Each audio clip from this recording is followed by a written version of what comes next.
And hello, everybody! Welcome to Adventure Rolls Revenants Wig. We are so glad that you are here with us on this adventure. Yes, as you can see, we are down a Gideon tonight. Mike had some personal things come up that he needs to attend to, but regardless, he bidded us all to go ahead and continue on the adventure. However, he will be missed tonight. But either way, last Lift Your Heroes, you all had finally arrived in the city of Marsenburg, a massive coastal city within the country of Cormier that is lined with various river walkways where people can walk over bridges or use various vessels to continue to make their way through the city itself. You had met up in the Purple Dragon Knight garrison where you had met Rosa's sister Ophelia, where the two got reacquainted and you found out how she managed to escape that night, that her parents distracted the cultists as Ophelia ran and, against her will, more or less, remained hidden, though she did try to escape at least once from the Harpers. But she had managed to track down that there's a lot of pirate activity within the Dragon Coast, and seemed possible connections to that of the Dendar cult, and that beyond that, she was unsure of much more activity. From there, you met with the dwarven leader of this region, known as Randolph Kryn, where you all managed to find out that one of Thalus's apprentices works here, and Thalus is under the name of Elrin as the war wizard for this Lord of Cormier. And so you all asked to see if Randolph could just square away a meeting with this apprentice known, pardon me, as Hatham. Yes, where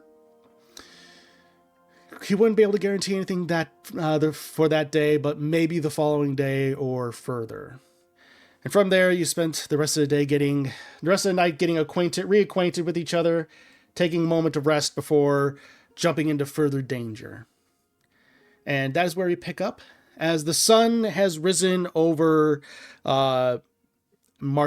It's a bit cloudy overhead, though some sun does indeed peek through the overcast day. You feel the chill of the ocean, but against the warm heat. And as you all come to consciousness, what do you all do? You said we're all in her room, or did we all get different rooms? Ophelia was definitely open for you all staying in her room if you all chose to. But Hatham also mentioned that you could find your own quarters elsewhere, but it would probably with other Purple Dragon Knights in the more open area. Right. I mean, I'd likely find my own place. Okay. My own spot.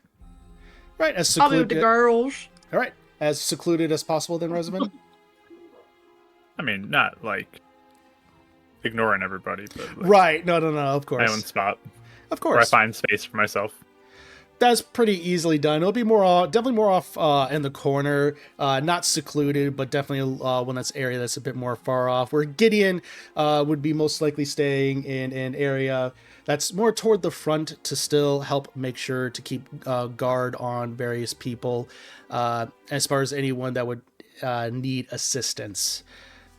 Yeah. So, Resvin doesn't intend this, but player Mark wants to intend this to be very creepy to a lot of people because they probably haven't seen him in his trance. I will say definitely, you know what? Just for the fun of it,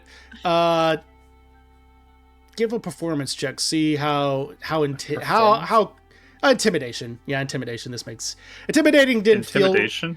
It didn't feel right for Resvin, but considering it's being trying to be creepy, I mean, he's not trying to be creepy. It's Mark who's trying to be creepy. Fair enough. 18. We're indulging the player a little bit right now. Okay. I rolled a 19 for intimidation. 19. Okay. There are definitely people that are a bit unsettled. Just seeing a Shatterkai that almost melds with the shadow, but it's very much one of those situations where it's like a black cat in night, where you see nothing, but then suddenly you see glowing eyes. It's kind of like one of those situations. Mm-hmm. Probably muttering to himself as he sees a spirit come nearby him and he's talking to it. Yeah, there's definitely a lot of people that are a little bit... Hello, friend. Yeah, there's definitely a little people that are definitely a little bit unnerved, a little bit, but not frightened, I would say, since that was your intention. So with that, Rosa and Alize, you see, Keelik is also back there with you, I'll say, Rezavan. But for Alize and Rosa, the both of you are able to wake up, and you see Ophelia seems to have almost is slowly but surely rolling out of bed. Hair's a little messy as she hasn't had a chance to really get it cleaned up just yet. Yeah. I'll just be like, good morning. Morning.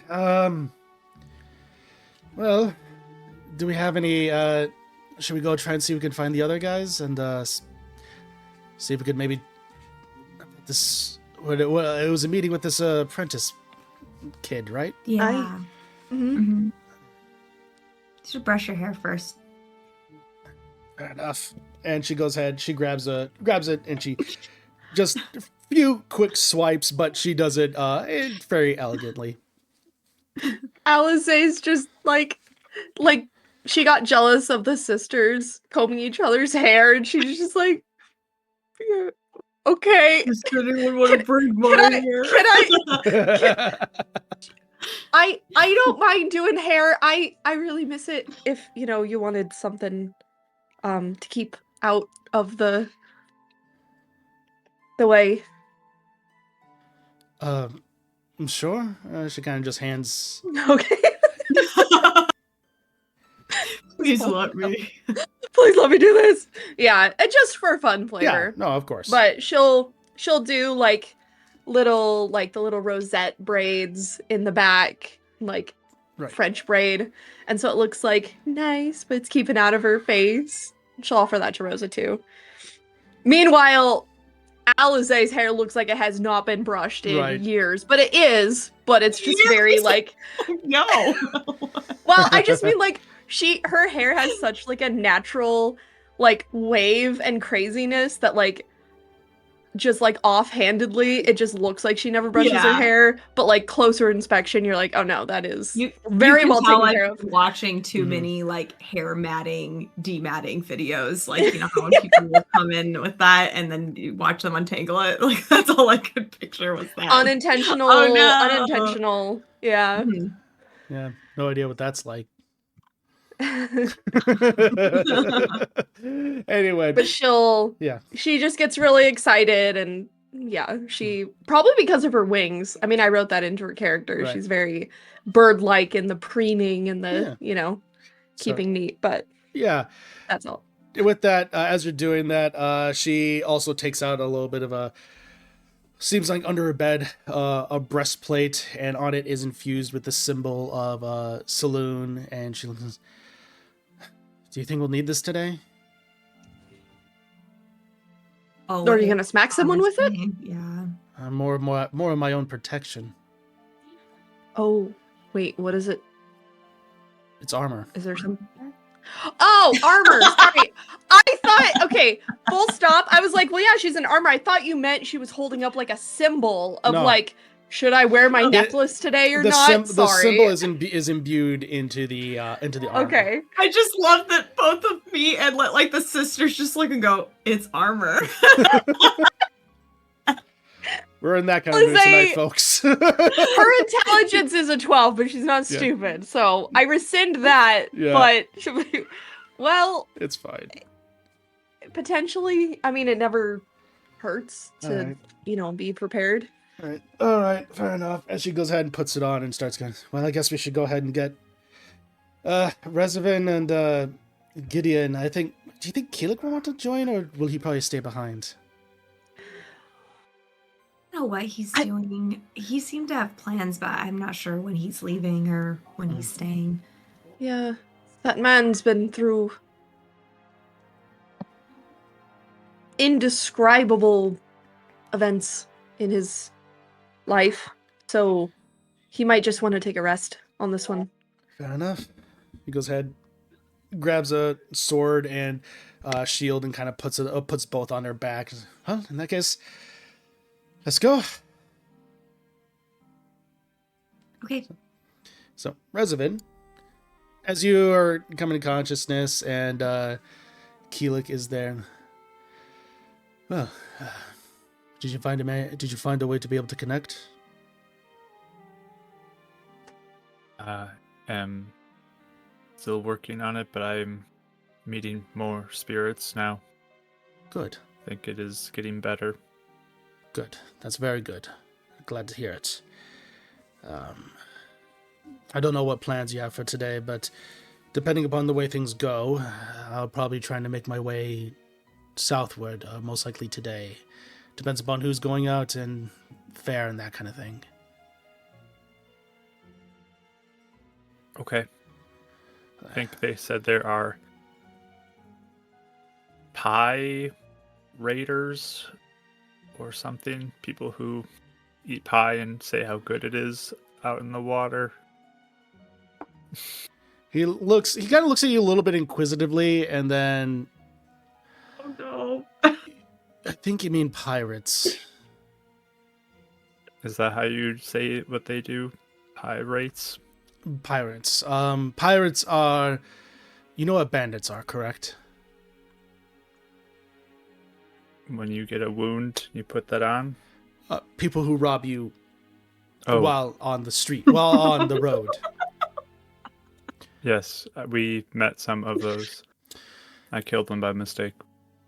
His name was Trevor. Well, pirates are basically bandits on the sea. They kill and plunder and that kind of thing. Okay, I have never been there before. I do not know about it. Well, I figured to inform you, to at least prepare you. Waterdeep has seen its fair share of pirates off its coast, so... Okay. So watch out for pirates. I'll be sure of that. Thank you. By the way, where's your friend Gideon? He must have wandered off. Well, I don't know. Keelik stands up. Well, I guess let's go ahead and find your other friends and see if you all can find information about that meeting that you all had. Okay. And Resman will grab some of the things that are in front of him and pocket them, as he's been working on a project over the past few days. Your characters cannot stop doing projects. I love it. Hello, addict. I love it. If there's like the one overarching theme, I love it. All right. So eventually, as both parties basically start to make their way, you do eventually find each other almost at one of the intersections between the stairs and the general eating area. So, sorry, trying to figure out why suddenly the music stopped. All right, there we go. We got it back. But regardless, Keelik gives you all a nod.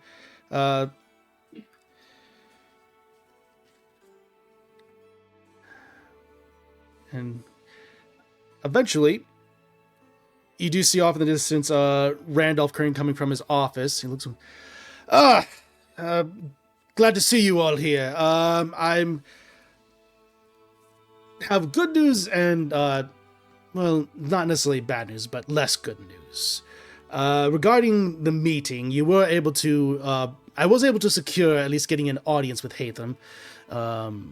However, it seems that he is rather busy, or at least taken up, with some information or letters or documents, what have you, that he needs to take care of regarding the Lord and his business. So unfortunately, he's unable to meet today, but he should be able to meet you all hopefully tomorrow. Tomorrow morning, most likely. That's not too bad of a wait. No, absolutely not. He hands up a letter saying, when you do, you'll want to present one of the gods with this letter. It has my seal on it. It'll confirm that, one, it came from me, and two, that you have an audience with Hatham tomorrow morning. Thank you. We appreciate it. Well, I hope you all get to the bottom of this pretty soon. He looks around and goes, where's the big one, your tall friend? The one with red hair? Oh, yeah, Gideon, we've been trying to track him down. I haven't been able to find him. I'm gonna look at Cal and ask if he's seen Gideon wandering around at all.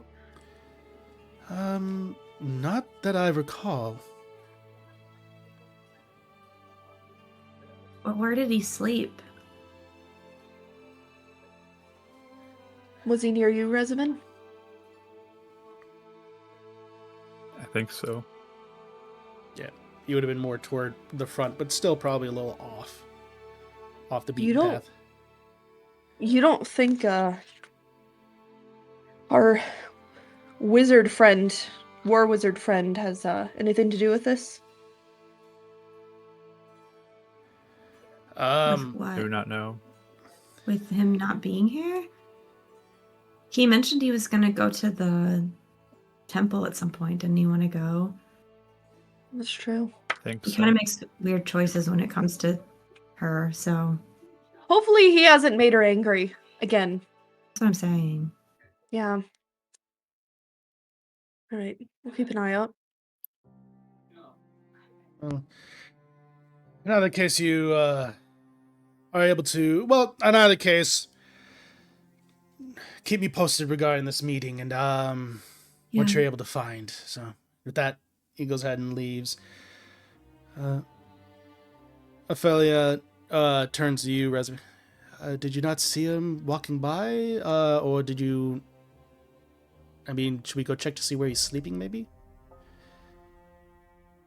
Did I see him get up, or is he just... You had not seen him necessarily get up at any point during the night. Okay.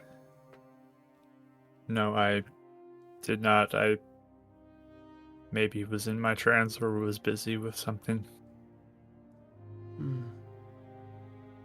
We can go check. Okay. Okay, with that, as you all go ahead, head back on up, go ahead and make perception checks for me.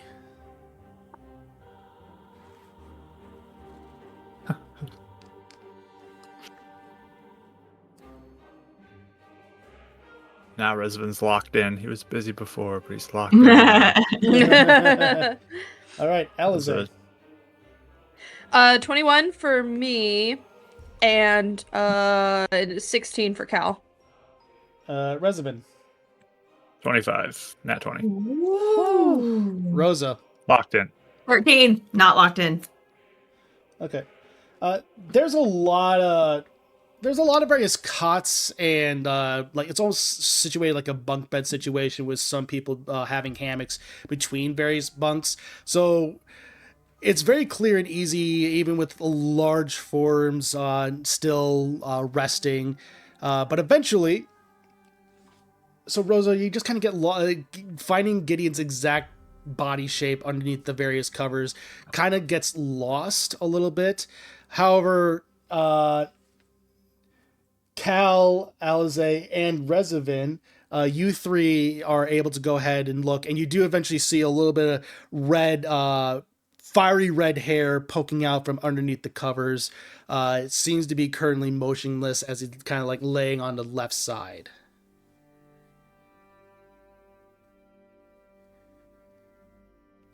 I will approach and slowly shake him, knowing that he has been violent in the past. As you shake him, there's no response. We'll take a closer look now, seeing if he's okay. Okay. I'll say go ahead and as you examine him, make a medicine check.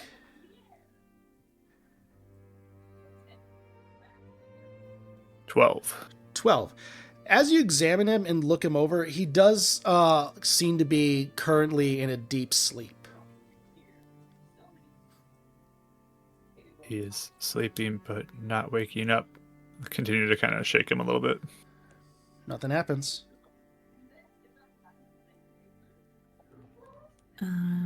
Gideon?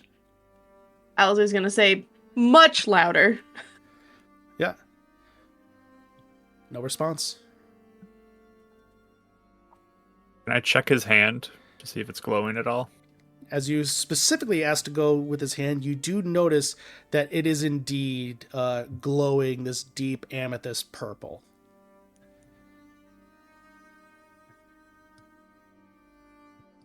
That is not good. Oh, that's glowing. So he did upset her. Probably again. Well, that, or maybe it's a ward of protection? I don't know, maybe Maybe. the former, because he has done this in the past, Huh. Ophelia. She got very upset at him. But I don't At have least a he's way here? to figure out if it's like like what kind of magic it is. I can detect magic and see if there's anything cast over him. Could you? He's usually the one that does that. Yeah. So she's gonna put her hands over his head and cast detect magic. Yeah. So as you do, ritually casting it, you definitely see that there's almost this yellowish type aura glowing over him, which you would recognize as enchantment. Well, there's definitely something here. Some sort of enchantment of type. But otherwise than that, not really too sure. Is Would he I? like restful, or is he twitching at all? I'll say for that, you can go ahead and make another perception check. 13. As you're kind of examining his body for any kind of movements, you do see every once in a while there's kind of like a slight little finger twitch of sorts. So there is at least something happening. There's even elements of, you do notice eye movement underneath his eyelids, so REM of some sort is happening. But it doesn't appear to be completely restful. But not as violent as some of his like nightmares. Not that you're able to tell. Okay. Enchantment. Would I, with the enchantment thing in mind, and then the glowing symbol or anything, would I recall any knowledge or past stories of maybe either an instance of a god like putting someone to sleep, or someone attacking someone in their sleep and like a god could protect them? Like I know Dendar does a lot with sleep too, so there's Yeah. like a couple sources that could be attacking him potentially. I'll say, per this question, and I'll say you can make either religion or arcana, and given your family's history, you can make it with advantage. Cool.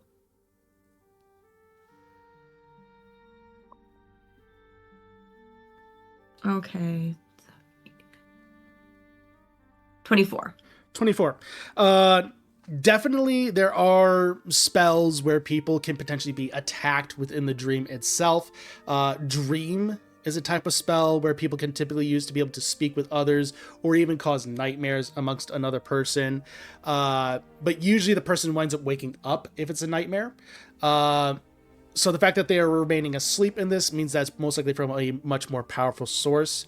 Most likely from a divine source. This very well could be a sign of Dendar's work. Okay. So she'll just I think she almost like looks him over a little more intentionally, and is like holding the, his hand with the marking on it and just kind of like looking at it.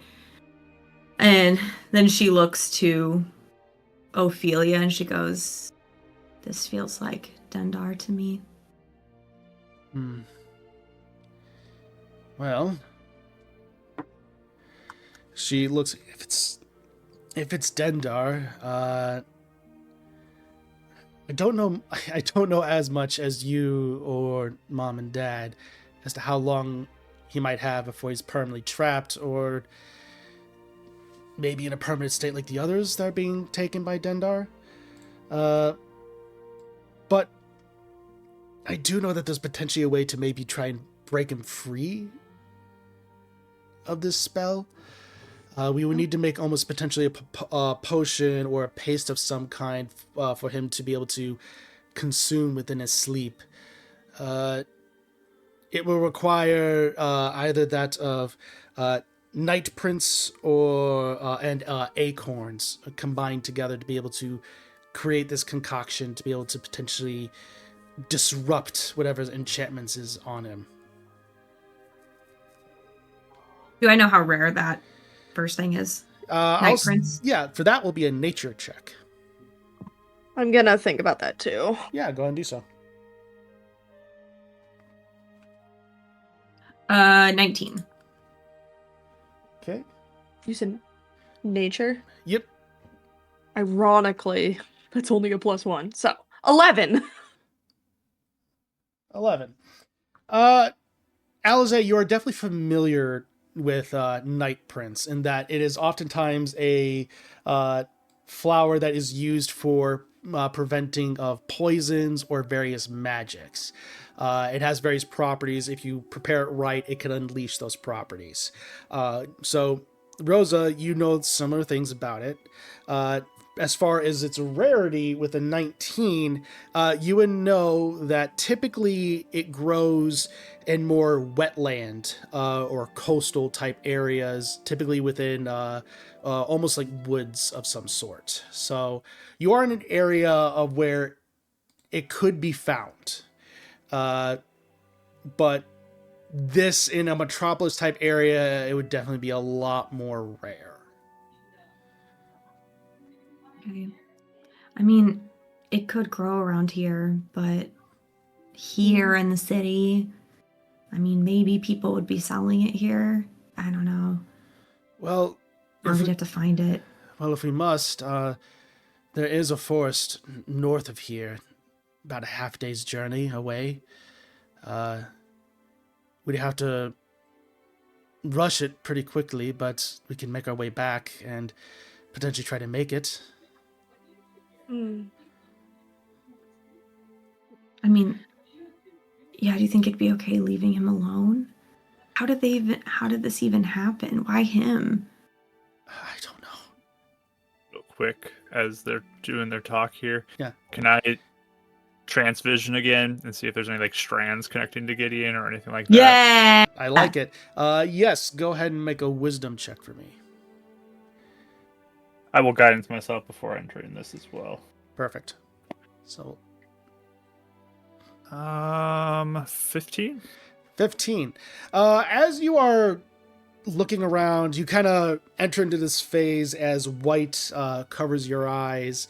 And as you start to look around and examine, you notice that indeed there are strands coming from Gideon.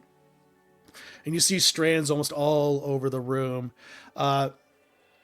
There's indeed one going straight up, though it's also kind of weird as there's also a little bit of like fading in and out of existence, just given what you know about Gideon to begin with.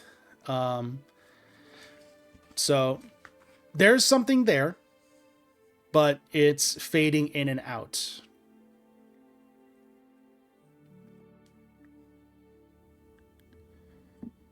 Do I have an idea of what that would mean?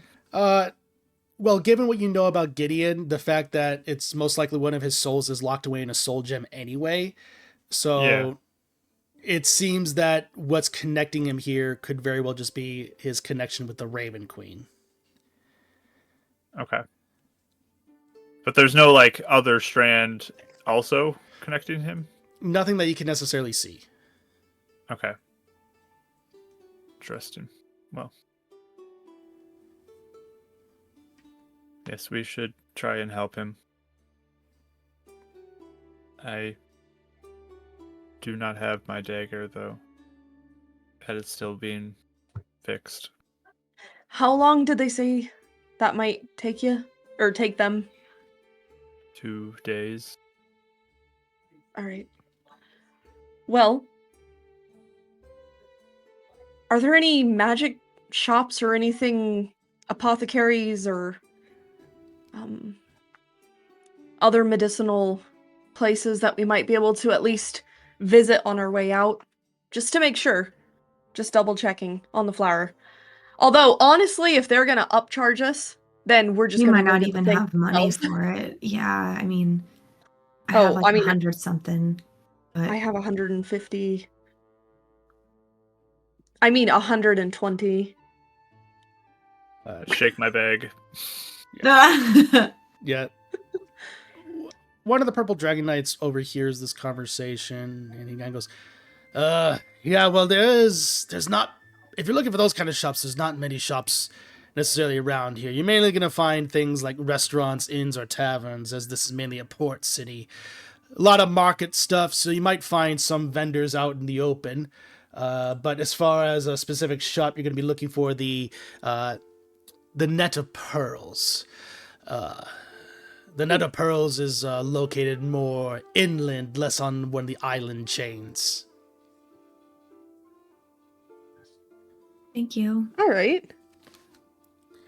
Yeah, and Keely looks, well, if you all are looking to go ahead and protect him, I can stand watch while you all are out and watch over him, make sure nothing happens to him. Would you? Thank you so Yeah. much. That would be helpful.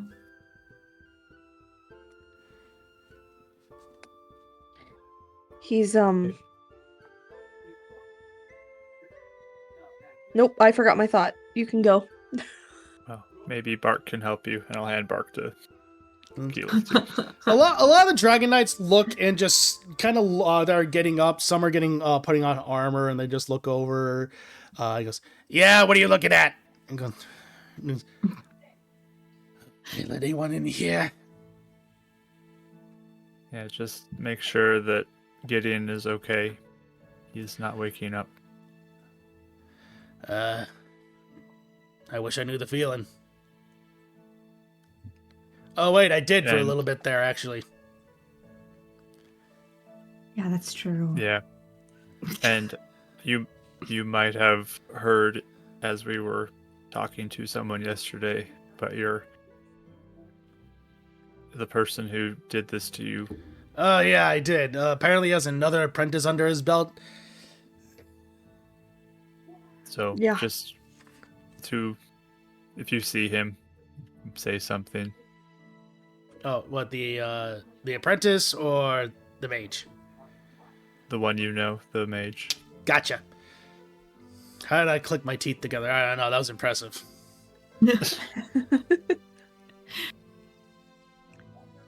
I'll put so dumb. I put Tyler on Gideon's chest, and I'm like, "Can you watch him, please?"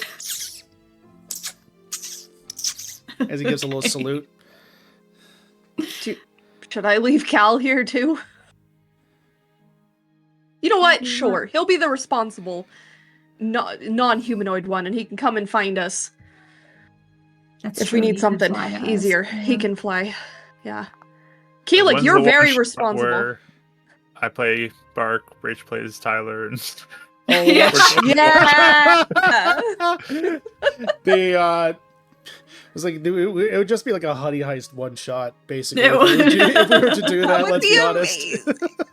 Oh my gosh, we can make a little harness for Bark, and Cal can like strap him to his back. I'm picturing. Or we have to glue a spring on like the bottom of Bark so I'm picturing Bark more like that spider thing in Toy Story. Oh yeah. Oh gosh. Yeah, We need to find an artificer. easily done. Attic, where are you? I mean, you are right next to one, but yeah, with the forge. Who knows, folks? It may happen one day. We'll see. But yeah, anyway. All right. So with that, and just Keelik effectively collecting this menagerie of companions. Sitting down, he almost looks like a Disney princess to a certain degree, with a skull, rat, and then a tressum nearby. It's a very metal-looking Disney princess. Al's just making biscuits. Yep.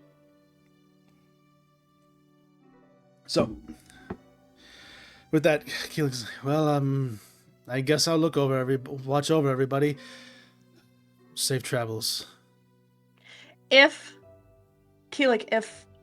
something happens, God's forbid, let Cal know, which, I mean, he'll probably be paying attention, hopefully, anyways, and he'll come and find us. I will make sure that happens. All right. Fingers crossed it doesn't. Before we leave, I'll like go up to Gideon and I kind of like touch his forehead like he's sick, you know? And she looks pretty emotional, and she just kind of like whispers like, I'm really sorry that this happened because of us. And I hope we can fix it. And then she'll kind of like pat his forehead and then be ready to go. Okay. With that, as you all take a moment to collect yourselves and preparing for the journey up to the northern woods, you start to make your way through the rather busy streets of Marstonburg, especially even at this time, going through the various bridges, across various walkways, and over the various rivers. And eventually, you do find a little bit of a marketplace type area where you find various vendors selling what looks to be fish. Fish, as well as various vegetables and other types of goods. And before you all, you do see with a sign up that looks to be a regular sign with a bit of a fish net around it, and just in iron letters you see the net of pearls written above it. Well, here we go. All right. I don't even know what the going rate of something like this would be, but if it's over 50 gold, maybe we go and get it ourselves. Maybe even 20. Yeah. All right. How is it? Just one? Or oh yeah, how one many is needed, or is it multiples? 5 billion. Ophelia, we're probably gonna need more than one, most likely multiple, both in case it fails, or in making of the process, and then also just typically the more we get, the more potent we can potentially make it. Mm-hmm. All right. Well, let's go and ask. So, march in there in a nice way, not actually like angry. Stop. Alright, so with that, as you enter in, you find a rather simple looking type of shop, where the shop is just has a bunch of tables scattered about with different goods going on in different areas. You see looks to be fishing gear attached on various walls, net up on top of the roof, and On the opposite side, you do see the counter, it looks like, and behind it is a male trident. So blue skin, fins, it looks like, for ears, and goes, customers, how may I be able to assist you? Hello. We are looking for a particular flower called a night prince. Have you heard of it? Oh, the Night Prince. Can't say necessarily I've heard of, I'm definitely, actually, no, I actually am familiar with that kind of, flower, but as far as, if I have it, I'm not necessarily sure. Don't necessarily sell too many, types of components or, well, flora, fauna in this kind of area. Ah. All right. We just were guided here to check just in case. But that is all right that you don't have it. Well, I have plenty of other stuff they can see. Plenty of fishing vessel stuff for fishing, as well as other types of goods that you may require. Does it seem like we'd need any of this? Yeah, we can just go to the woods, right? Look around. As you're kind of looking around, go ahead and make general perception checks. Roll so high on this. 25. It's 23. Did Resman roll at all? Sure, not 20, 25. It's always the ridiculous rolls. That rolls stupidly high. As you're kind of looking around and what's in this shop, there are plenty of stuff that can be used for all types of fishing or any types of other types of goods within an area, such as descalers, and even stuff to fix up fishing vessels and ships in general. However, stuff that might be useful to you directly in terms of hunting goods like a flower or anything along those lines, it doesn't necessarily seem like it completely.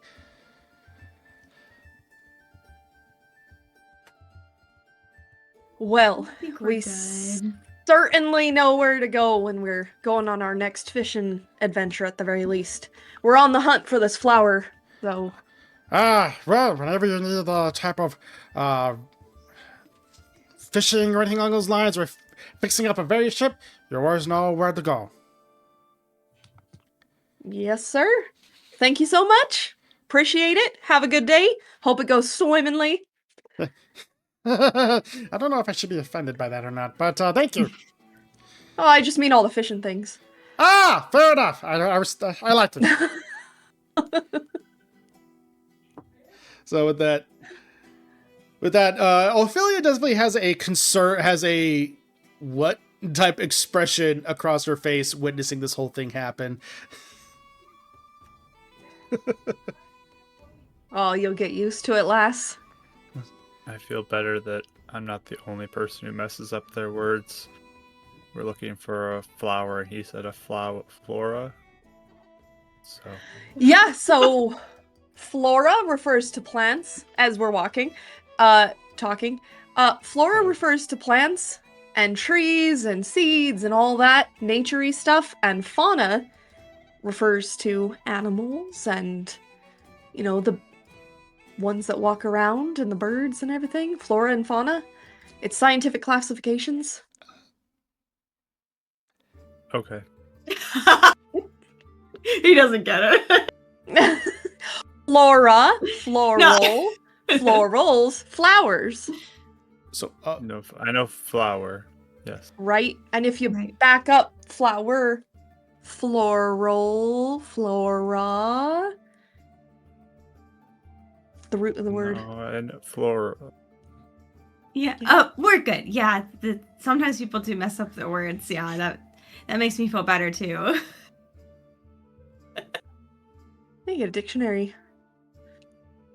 Right. Just to like have on hand, because there's also words that folks are saying. I'm not even sure what the slang terms are. You hear these all young whippersnappers running around. Anyways, we go on. So maybe I'm just ultra paranoid right now, but I'm kind of wondering why this guy sent us over here. If it had nothing to do with anything. I'm like looking around, like, is it a trap? Are we gonna get ambushed? Like, she's Yeah, go ahead and make a perception check. very much. I'll join you. Yeah. I got a 2 though, so She's a little 8. too panicked. I'm a little too paranoid. It makes sense. Figures I lock in for the thing and then roll a 16. This 22. same. He's still stuck on the flora. He's like, what It's the heck did flour. Alize It's just not- say to me? It's flour. I know what I'm talking about. I know things. So, as you all are looking around, again, Rosa, just the paranoia is just probably getting a little too much. Yeah. As you're a little panicked, and as usually what happens in those moments, just people get distracted and in their own head. As Resident, again, you just see people walking around the city and going to various markets. You don't necessarily see anything worthy of note necessarily anything that catches your eye. Alize, as you're kind of scanning and looking, you swear in one of the alleyways you see movement, but it's hard to tell if it's just a regular person going down the alleyway or if it was someone watching you. Okay. So kind of it's not a exact similar vibe like it was in Ashmanford where we were being watched. Right. It's not like Across the alley. Ashmanford or Arkenbridge where like Arkenbridge. yeah, where you encountered the spider and the various I really want to cultists. say Arkenforge. Yeah. Someone could be following us or could not be following us. It's hard to tell. What do you Either mean? there's many alleyways and, folks going about their business or somebody following. Who's to say? Let's just keep walking. Are you And just guessing, or is there a reason why you say that? no, I'm just guessing actually. Like, for real. I don't know. I didn't get the vibe that anybody was staring at us specifically, but somebody did just turn an alleyway rather sharp when I was looking over there. But again, people go in Okay, that's alleyways all definitely the time. suspicious, though. Right, but sometimes you catch a glimpse right at the. It could be bad. It could be fine and normal I'm gonna go behavior. take a look. I'm just gonna go see Okay. if it's suspicious or not. Yeah. Cal. Oh, Cal's gone. No, Cal's not. So, as you go ahead and head on down, I'll say everyone who's going down can go ahead and make perception checks for me. I'll be I'm behind. gonna go stealthily, kind of Yep. taking the lead, but Right, make stealth checks. I'm gonna be sneaky too. Make stealth checks first, and then, and then I'm way perception. behind of everyone because I suck at stealth. there we go. Locked in again. Not at 20, but still locked in. All right, stealth checks first. Got a 29 or 28. 23. All right, and then perceptions. 21. Nat 20. 26. Okay, tonight is the night where y'all are rolling hot. I like it. In honor of Gideon. Apparently. But as the two of you, I should specify, start to make your way down the alleyway, using the shadows as your ally to kind of navigate these close quarter areas between these rather small houses. They don't really go beyond 2 stories in this area. And as you're kind of going, you do see a bunch of crates at various angles and next to various walls. However, it's clear that you both have not been detected by anybody, but you are not necessarily, but even with taking a moment to examine, you do not see anybody, And Rezavan, with your perception check looking around, you don't see any sign of movement or footprints or anything along those lines. But Alze, as you're going, you notice that this alleyway kind of goes right back up against the wall to the city. You see that there is a footprint, barely visible, that was almost used as a means to be able to kind of jump up and grab something as a bit of leverage to a certain extent toward the wall that only a trained eye such as yourself will be able to catch. Okay. Alize is going to quietly point that out to Rezavan, or if Rosa is following it, or did you stay out with Ophelia?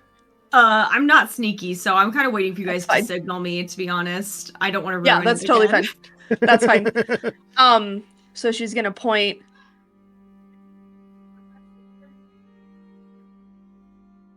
What? There's a footprint there. And it seems more like a leverage potential. Maybe how high is the wall? The wall is about 10 feet up. Oh, okay.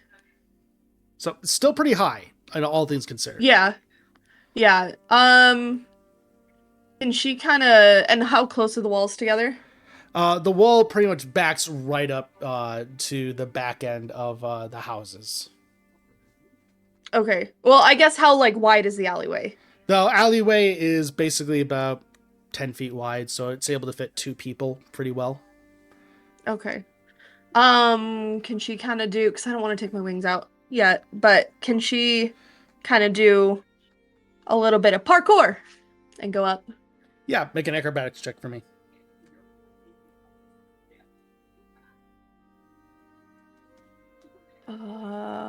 27. 27.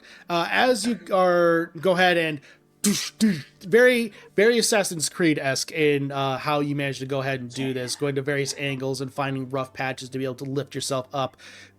Excuse me. You're able to get yourself over the edge of the wall, and you're able to see out into the various fields. You do look and see that there are guards patrolling. The look is like, "Hey, you! What are you doing there?" Oh, well, sorry. We saw some suspicious activity. There's a footprint back there, and we saw somebody was spying on us from the way over there as we got out of a shop, and there was a footprint here, and just seeing what's on the other side of this wall. Like, their eyes kind of narrow a little bit at you.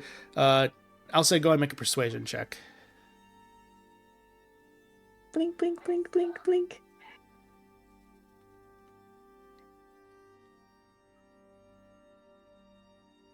26. Okay. As they're looking at you, they go... Their eyes kind of they kind of roll their eyes a little bit. Elves. And with that, they just continue on their business. Worse than that, tourist elves. And she's gonna hop back down. Or she's gonna kind of look around then as they're not bothering her. Yep. As you kind of look around, even just taking a quick examine of the general area, you don't really notice anything that would necessarily be out of place. Okay. But you do see, again, the open field before you, since this is the wall to the city. Oh, it is. Okay. Well, she's gonna jump back down. I don't know, Rezavan.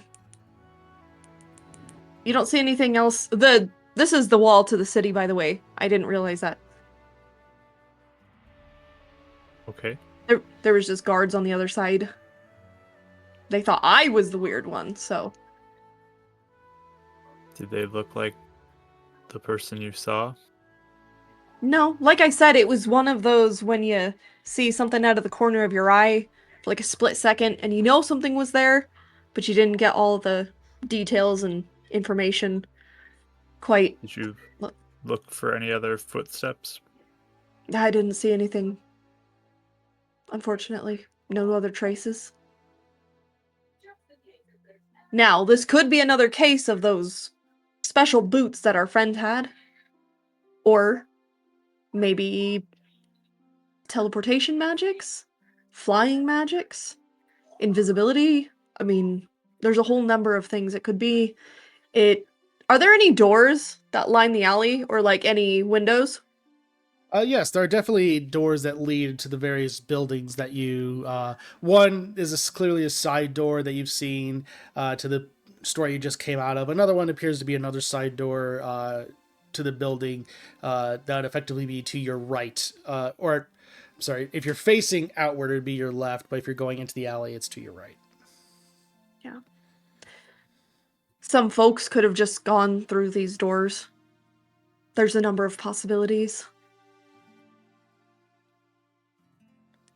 It is weird, but I'm not seeing anything. Okay. And you're not seeing any spirits? I mean, maybe this is something along those lines. I don't know how that magic works, but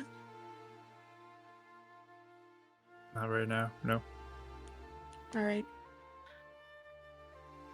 We'll just make sure to keep our eyes peeled, I suppose. I mean, there definitely was someone there, but again, I don't know. Let's go get the girls. Yeah, I'm assuming they're not too far. I wouldn't like leave too far away from them. I want to be Yeah. close enough to still kind of see them, but We're gone. No, just kidding. that's why I didn't hop up on the fence, is I wanted to stay within sight of them. But yeah, I'll walk Rose back is over. looking incredibly paranoid when you guys come back. Yeah. Ophelia is just kind of standing there, just kind of waiting for the next move. Couldn't really tell you what happened. There was a very, very faint footstep, just like the spider left. One footprint, and that's it. And then I jumped up the wall and scared some guards. But nothing. You said there are woods out there, right? Yes, about a half day's journey northward. And the thing we need is that way that they went.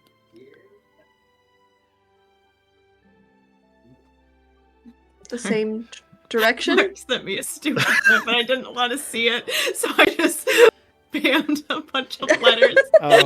So Fair enough. I broke him. I'm so Is- sorry. You mean like is Resvin asking if we're going the same direction as this person that we Yeah, it's the supposedly forest, saw? that way Yeah. from the city. Triangulation. So, yeah. So it's like the spider did use, like the teleportation stuff. So I don't know. Okay. Yeah, I don't know. That felt weird. Like, why would we get directed to this place, and then why? Well, I mean, the person who said it was a purple dragon knight, and I feel like they do have the best interests at heart, trying to be helpful. They could have just been like, oh, there's a shop. Maybe go try that, I suppose. But there's also doors, okay? Those doors. Somebody could have just gone in. Do you want me to go knock on a door? No, I think that's okay. We probably should just go. I'm just saying, I think, like, there's usually like 12 steps to a plan already achieved by this point, if they've already struck a Gideon. So. Yeah. So we just go sooner the better. Okay. All right. So as you all with that information in mind, and slowly you start to make your way out of the city itself. You go out the gate, and you see the open field of Cormyr before you as you slowly start to make your way northward to the woods, and hopefully being able to find, as a reminder, Night Prince and acorns to be able to go ahead and make this concoction and to figure out what's going on with our friend Gideon here. That is where we're going to go ahead and take a break for tonight. A little bit earlier tonight, but such is the way with things. However, you're not going to miss what's going to come next, folks. It's going to be a lot of fun. Stay tuned.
Welcome back, everybody. If you're just now joining us, our heroes have found that their companion Gideon has fallen under a deep sleep, most likely caused by Dendar, and they're seeking out a cure, possible cure, to be able to help awaken him from this deep sleep. That Ophelia believes they can make a concoction as a result of night prints and acorns. As you're headed, our heroes, having left the bounds of Marsenburg, have headed into the wilderness, heading northward into a series of woods.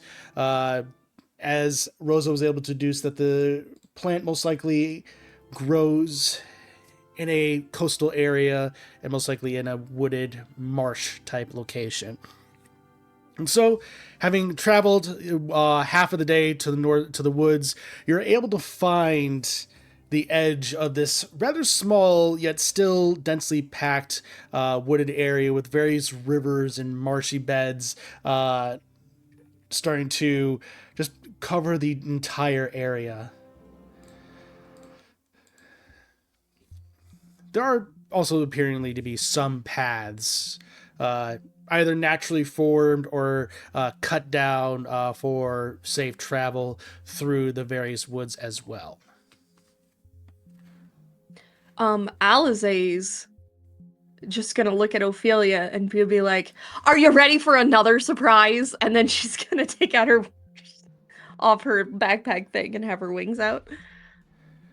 She goes, "Oh, yes. Well, actually, You did say that. you did say you had wings. So I did, but now you see them. They look absolutely. They look fantastic." Thank you. She really likes the wings. Yeah. My son refers to it as a bird brain trait, but you know. It's kind of mean, honestly. Yeah. Yeah, well, Just a little yeah, bit. kind of deserved it. It was a night of partying and yeah. Anyways, Fae courts can get kind of catty. Or So to help look for this thing, I don't know. I have this knack for thinking, oh, we'll need this today. And then I think about it and it's all ready to go. And then it is nothing like what I actually need. So once again, within that category, all I can offer today is if anyone feels like they're not very good. Sorry. If anyone feels like they're not very good at looking for things, I could help, like, give you a boost. oh, Well, that would certainly be helpful in this area, but I wouldn't necessarily count it out. You never know what's in these woods. What do you mean? I mean, you just never know what's out in the wilderness. Yeah, I mean, are you saying to hold off on it, or No, I'm not saying don't. I'm not saying to hold off on it. I'm just saying your stuff may be useful yet. Yeah. Oh, yeah. Oh my God. Yeah, it's all water, and we're in the woods. Well, I mean, there's riverways and stuff like that, but Yeah, I guess. Yeah. Okay. Maybe. Yeah. Okay. Yeah. Sure. Yeah. Yep. Okay. But does anyone want help with that at all? It lasts an hour. I think I'm okay at the moment. It'll just make you like extra good at stuff, but in this case, it'd make you extra good at looking for things. Advantage on wisdom checks. I can do it on. Technically, I could do 2 people if I used a 3rd level spell. So. I mean,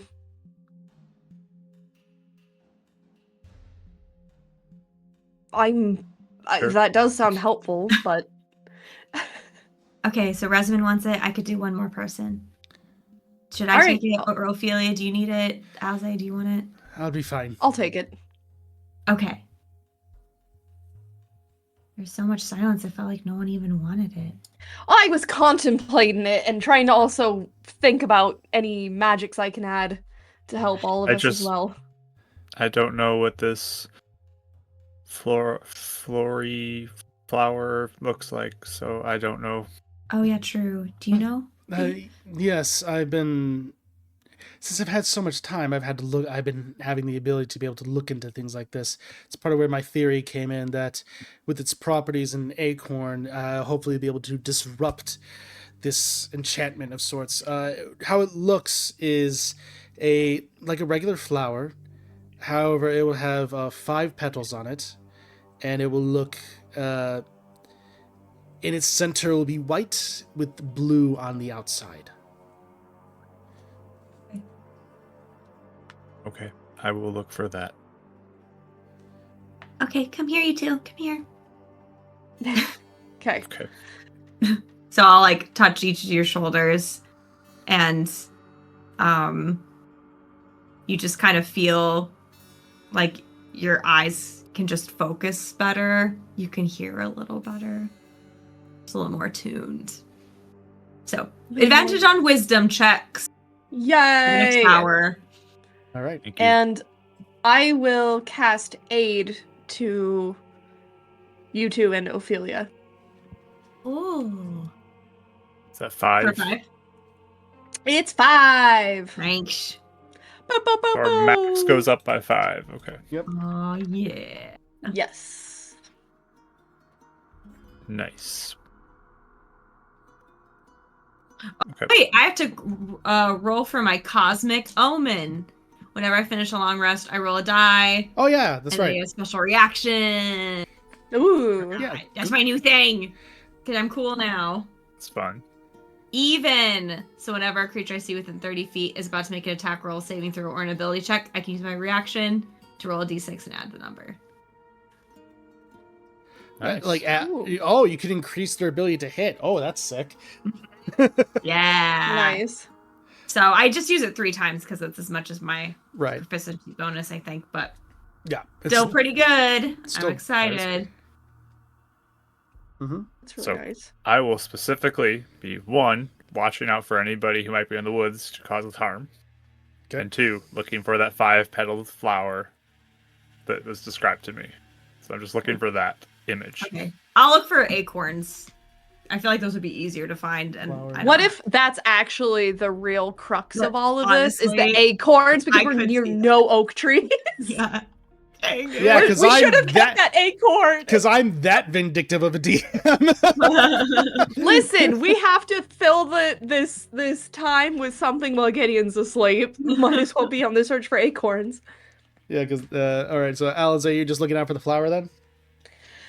She's looking out for the flower. She's also looking out for any animals because I potentially want to do beast sense since she doesn't have Cal with her, and seeing if a beast, like a deer, a fox, an owl, or a hawk. The owls aren't out right now. Some species are up during the day. Okay. Some species, Well, very rarely. But yeah, yes, any like apex bird, basically. apex predators, or- got it. Raven. Okay, yeah, you'll so like looking for a corvid type bird. Okay, Yeah, got it. because they're also smart. So basically just seeing if there's any of aid to help maybe either direct or report if there's any suspicious things. So those are kind of the things. I'm probably going to focus on the animals first and then switch over to looking for the right. flower specifically, but So, in that instance, I'll ask for everyone at that point to go ahead and make survival checks. This is still wisdom based, so you still get advantage. yay. Well, that's good. And I will guidance as well. Oh, Ophelia. Alright. Oh, did she Cool. do bad? She did bad. I mean, my first roll was a 1, so I'm glad I had the advantage. Yeah. Mine was too, Mark! Yeah. So, Magic She knew. helped. Oh my gosh. Did she Thank prepare you. the right spell, actually? She did! Wow. We learning.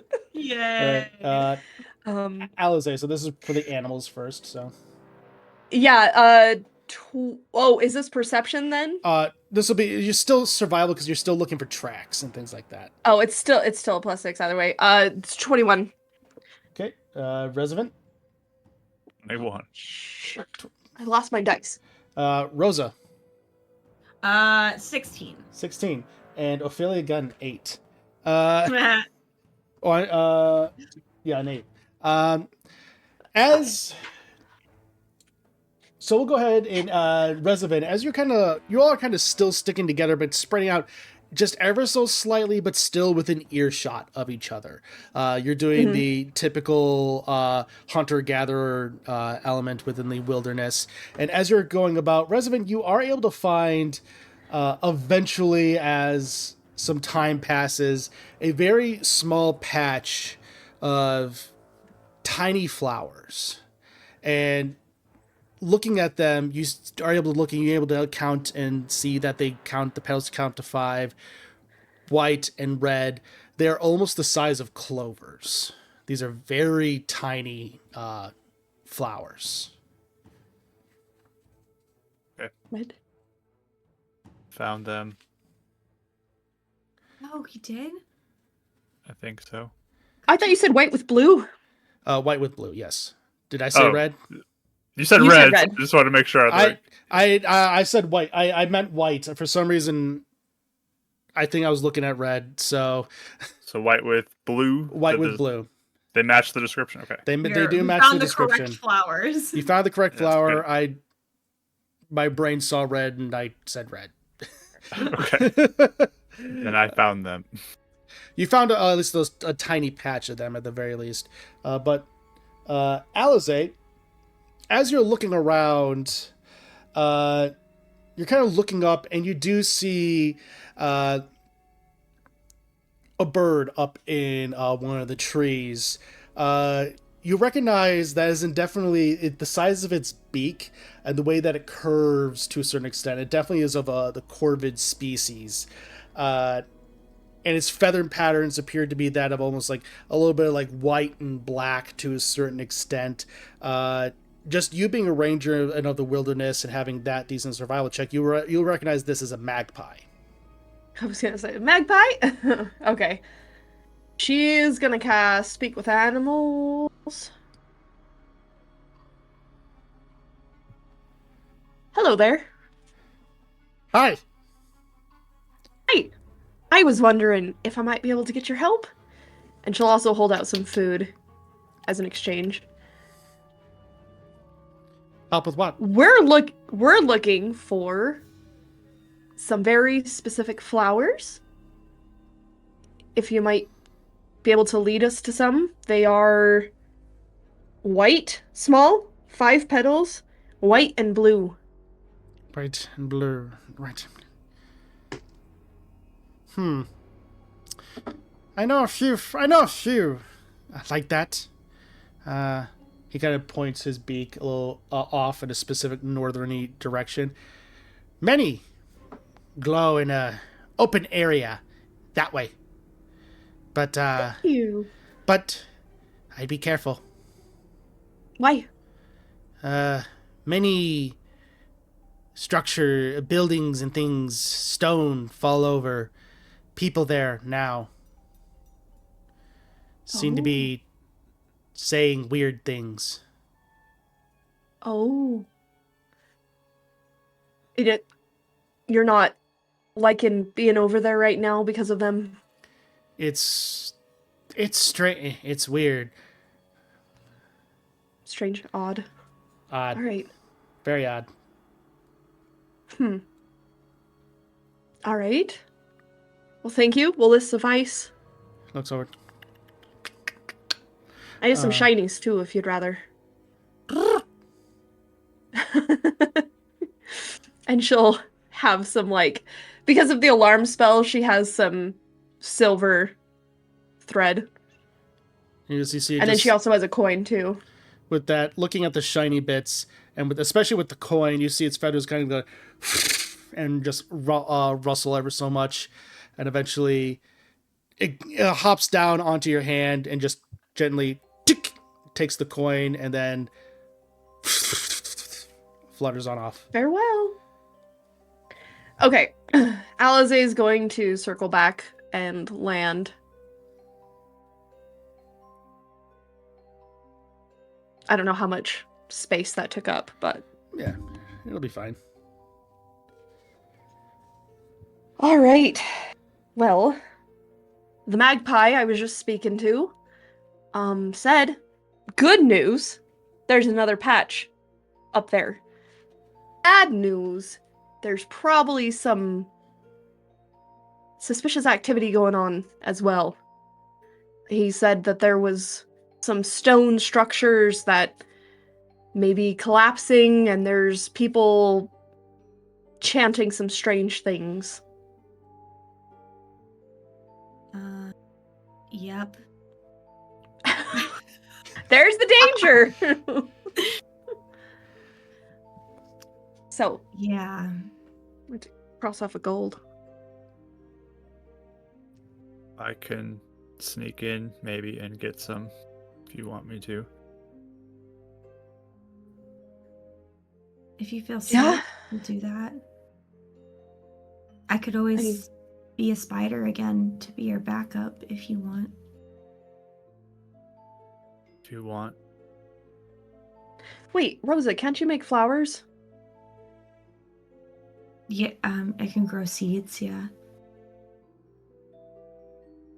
I don't know how you extract seeds from flowers, I'm gonna be honest, except sunflowers.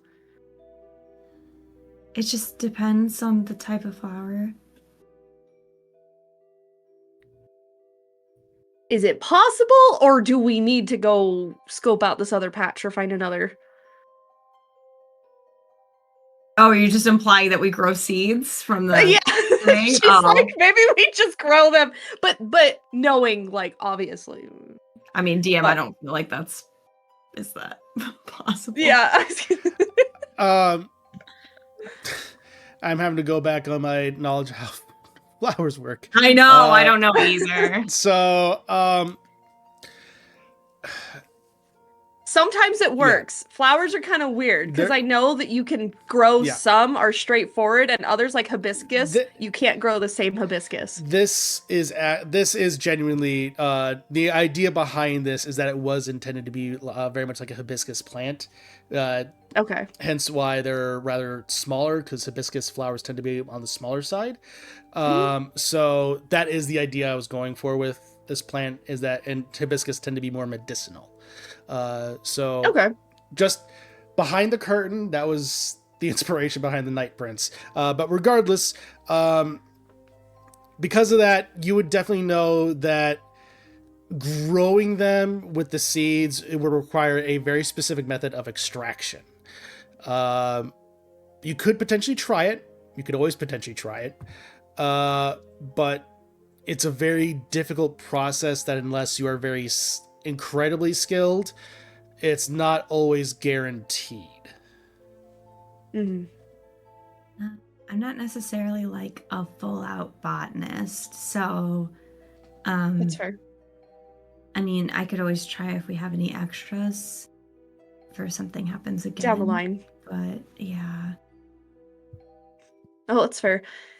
It was worth a shot. You never know. I mean, yeah, Resident, if you wanted to try stealthing around, I just... sometimes you want to get, a good old, facing nefarious bad doers can always feel nice, and other times you're like, I don't have time for this. If this is the cult, this is not like a fun thing. Right? That's what I'm saying. Yeah, I don't know. On one hand, we kind of have an obligation to punch him out when we see him. Yeah, I mean, maybe they're doing something actively to Gideon too. Yeah. I just thought about that. That's true. Oh, yeah. Resident, if you feel comfortable going a little ways in, but maybe if I can watch and see what they're doing, or if any of us can like figure out what it is they're doing, that might be helpful. Okay. I can pass without a trace us as well. That might help right now. Yeah. Does that mean all of us have to go, though? In the same area? Up to a certain point, and then we can have the girls trail behind us, and I can follow you and let you have the best range of it. Well, I am not going to leave those two alone, So either you stay or I stay with them. Well, I mean, we can all move at a group and then maybe stay 30, 40 feet back or something, and then you keep going. Okay, but that tree is 30 feet and I can see it very easy. So if I'm sneaky over there, but they can see you, it doesn't do much for me either. That's fair. I don't know what this terrain's gonna look like. They said that there were stone buildings and stuff, so there might be things to hide behind. At least. But yeah, I mean, it's not like that place that we can't see where this place is at all, right? Not from this location, no. Okay. Yeah. So I don't even know how far. I mean, this might be another 20 minutes away. It might be, Yes, half an hour more. We can go with the spell to maybe look, but those two cannot be left alone. Right. I wasn't going to leave him too far behind. It was going to be within a safe distance to be able to run back to him.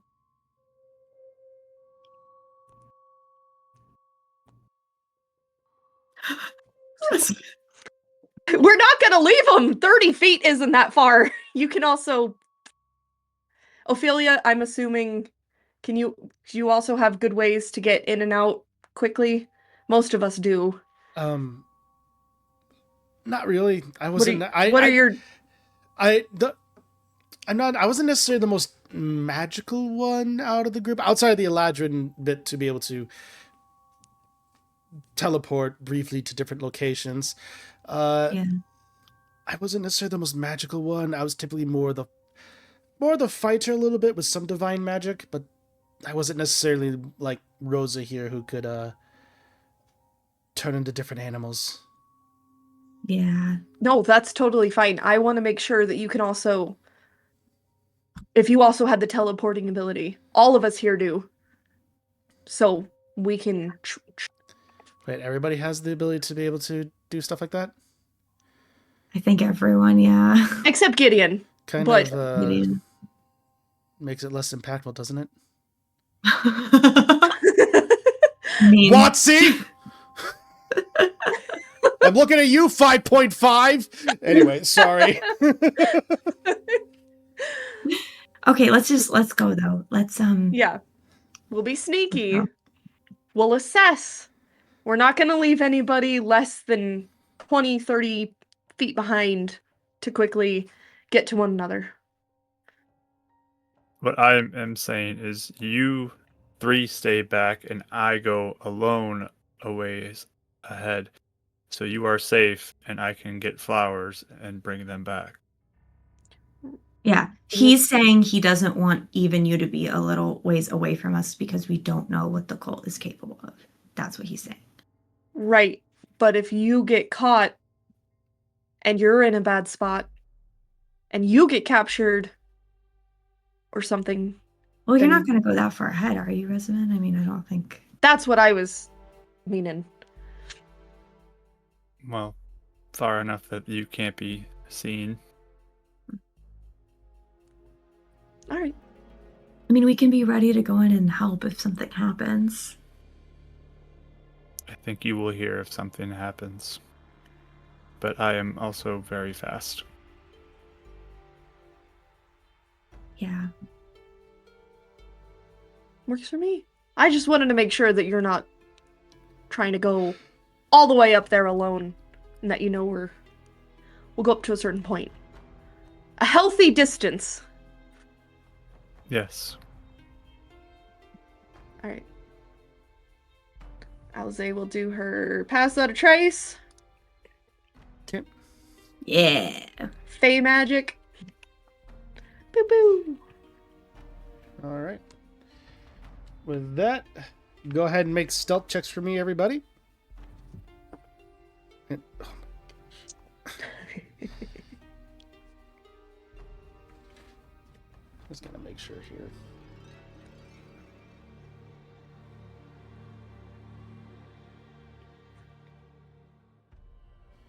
All right. Disappointed with my result. Ah!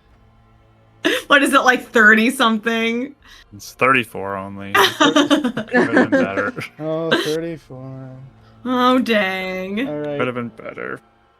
Rosa. 20. 2. That's pretty decent. Alize. Yeah. 36. And then there's Ophelia over here with a modified Oh, 20. girl. Oh, that's pretty good. Oh, I feel better that with- he's like me. With the plus 10, it Plus 10! with the pass without a trace is what brings it up. Oh, girl. Yeah, so and Rosa, did you add the plus 10, just making sure? I did, yeah. Okay. Yeah, no, she's more of a martial tank type. She doesn't necessarily have the best stealth. But with that, Makes sense. yeah. We told her to bring the armor. As you're going through the woods, luckily the spell is able to dampen any major noise and the abilities to be tracked. As you see, Ophelia maybe knocks down a bit of a branch, but then the spell itself kind of almost seems to cause the nature to wrap around and hide the branch from being discovered. And as you continue on to the area to where Revenant is still largely in sight, but everyone is still huddled, you do see somewhat of a clearing with some trees here and there with slight ruined walls, but looks to be 2 elevated platforms with a wooden bridge between them. There appear to be about 4 people adorned in what looks like red cloaks of sorts and various bits of armor. On them have necklaces of a serpent's eye around their neck. And then one structure that has the person above has a person standing on it. The other one has what looks to be almost like a blue flame raging from it. So just to give you all a visual, and you do see a fallen statue of sorts. Is this the same color flame that was underneath the city? Was that blue too? I think it was. It was blue. Does this look like that? It looks very similar. Ooh. Okay. Uh-oh. And I'll say at this point, go ahead and make perception checks for me, everybody. Because that's what you're able to notice just casually in this clearing of sorts. Oh, you guys keep rolling advantage. Oh, Yep, yeah. thank you, because it was a I almost table forgot. first. Yeah, you still have like 30 minutes left on that one, I'll say. Yeah. I just got a 13. 21. 13, Guidance. 21, 23. 23. All right. Rosa, you are just like locked in on the blue flame and the cultist around. Alize and Rosa, Rezavan, you both are looking around and you notice kind of off in the distance, barely above the tree line, there appears to be another stone structure that levels out. It looks to be very similar to how the top of the ziggurat that you found beneath Arkenbridge appears. And it appears very similar to the top of that structure. But that is a little bit a ways off, but you do have at least seen, it appears to be another potential ziggurat. And in that one, the ziggurat had the flame, right? Correct. Oh, okay. Interesting. I guess the notes never did say where the other, like if they were also underground. Right, that was our assumption. Yeah, we just assumed But- the other one was underground. Okay. Mm-hmm. Yeah. Well, That the people who are after you. Yeah, does the serpent's eyes Dendar thing? Is what I'm. it's yeah. Denden. Yeah, I'm like nudging Ophelia. Like, Ophelia is clenching the hilt of her sword on her back, but she's not moving, but she is clearly gripping it. almost, you can read your sister. You can tell that just with her posture, she's using this as a means to almost control herself. Yeah, like hold herself back from like, yeah! Like basically. Okay. Yeah, but I'll look to Resident and Alice and say, it's them. Yeah. Serpent's Eye. Good old Dendar. Trying to harness. Is it wild magic? Was that? I'm so sorry. Basically, it is more or less wild magic. It is just pure, unadulterated, a wound to the weave of a certain. Yeah. If they're trying to harness that, that's so bad. Can I look for a second at like what they're saying or what they're doing to see if I can figure out what they're doing? Yeah, go ahead and make a perception check for me.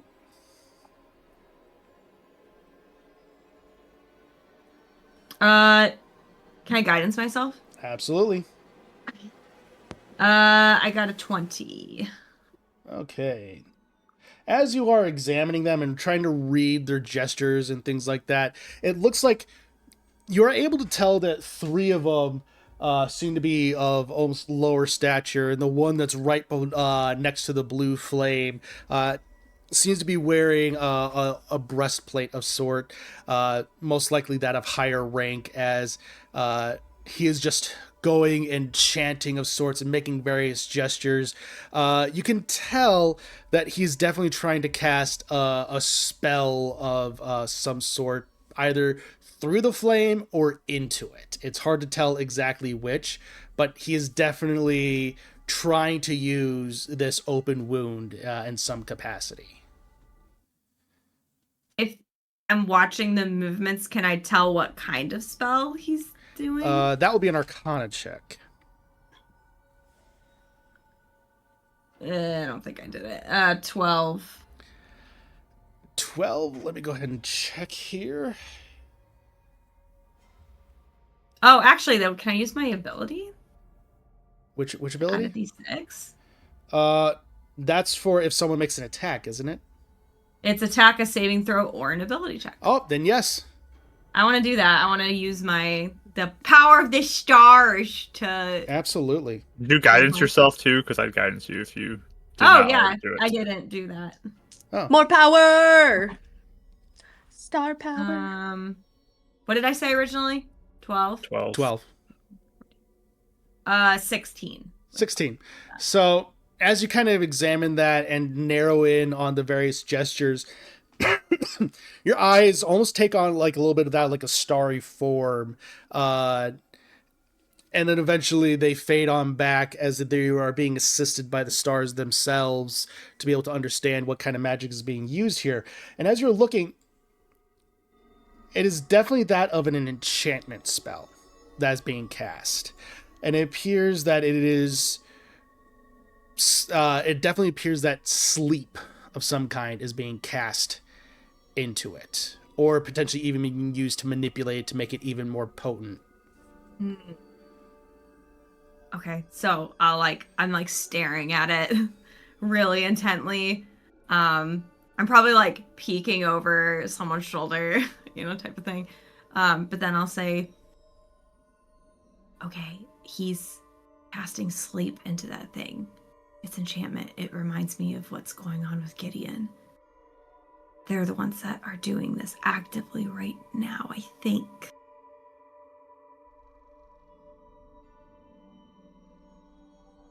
So we stop them.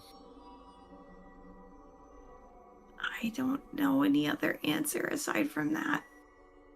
All right, pull up my bow. How many are there?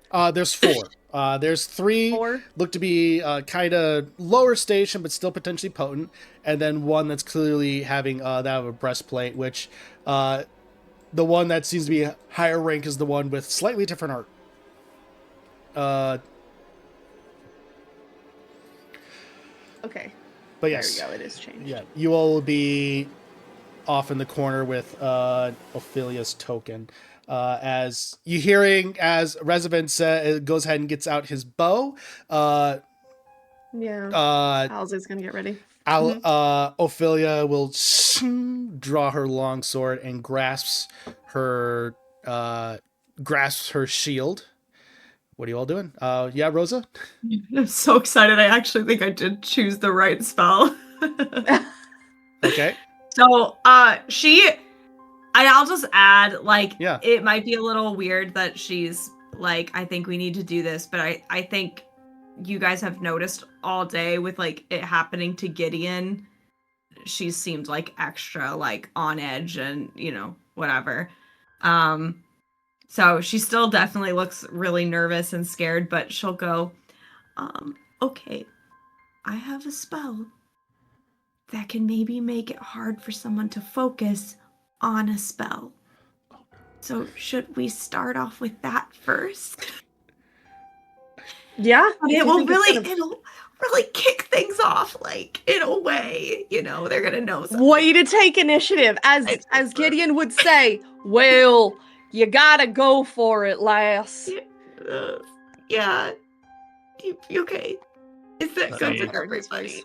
Let me go around a little bit, and then I can shoot as well when you are ready. Okay. Wave at me when you're ready. Okay. Okay. He's just like waiting for him to position himself. All right.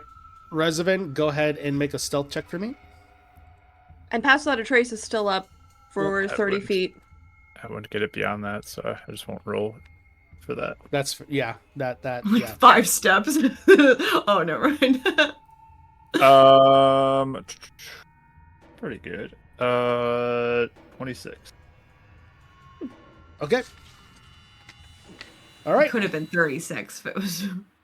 If only. You had stayed. If only. So as you're able to go ahead and go and you position yourself behind a tree and you are ready. Yeah. I feel like I'd get around to the side and then I'd wave across the way at them. And Oh, I should put my token up. Sorry. you're fine. Or then I'll swing to the side after I wave, just so I can get a better angle on the caster. Okay, so let me measure something too. That's fine. Don't worry, folks. We'll get over to the battle map here soon. Just Okay.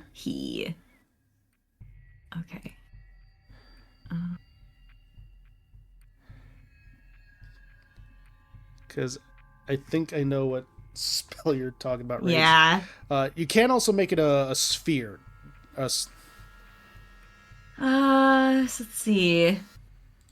20-foot tall cylinder, 40-foot radius, centered on a point you choose within range. So, like, you could go like that. That's pretty decent. That's 40 foot is almost the entire map. Oh, that might be kind of difficult for some of us too. Then, if I can center it though, if I can like move it off, so you can it's more like just surrounds them. Yeah, like you could do like there, for instance. Yeah, that works because I'm trying to do the guy with the flame. Yeah, sure. Well, that'll work. So with that, okay. So she starts like conjuring magic, and it almost looks like she's taking she's like using the moisture in the air kind of, and they're forming like little wisps of clouds and different things like that. And then she like moves her hands and it almost like disappears, and then it just right in the middle of this guy casting, a snowy sleet storm starts to form. Ooh. Just pelting them with ice and wind and just really yucky weather. So this is what it does. Yep. I'm familiar. Go ahead. I know this spell. The area is heavily obscured and exposed flames in the area are doused. The ground in the area is covered with ice, making it difficult terrain. When a creature enters the spell's area for the first time on a turn or starts its turn there, it must make a dex saving throw. On a failed save, it falls prone. The reason I chose this was if a creature starts its turn in the spell's area and is concentrating on a spell, the creature must make a successful Constitution saving throw against your spell save DC, or you lose concentration. So now it says he is heavily obscured, correct? It says the area is heavily obscured, so I don't know what that means necessarily, but basically that makes it incredibly difficult to go ahead and shoot into. Sorry. You're gonna have to get up close. That's fine. I can always drop it if it gets too difficult. So I was mostly just trying to break his focus. no, you're good. You're good. We saw him previous to this. We know the layout of everybody, and we can rely on that at least for a moment, potentially. Yep. If I could type. I rolled high enough, I'll hit him, right? Right. Yep. So real quick. Just gotta roll high enough. So with that. Lock in, So Resident. darkness opaque. A creature effectively suffers from the blinded condition when trying to see something in that area, so he's effectively blind. Oh, he is? That's fun. Yeah, he is effectively blind. So, yeah, so you can try to shoot into it. He will. It'll effectively be a disadvantage trying to hit him. Then we need to make it more personal. And if I'm stealth, though, that It'll be- neutralizes it. Right? Yeah, So- it'll be a flat. It'll be a flat roll. So Sweet. So we'll go ahead and get your arrow off, and then we'll just go jump into initiative. So. Okay.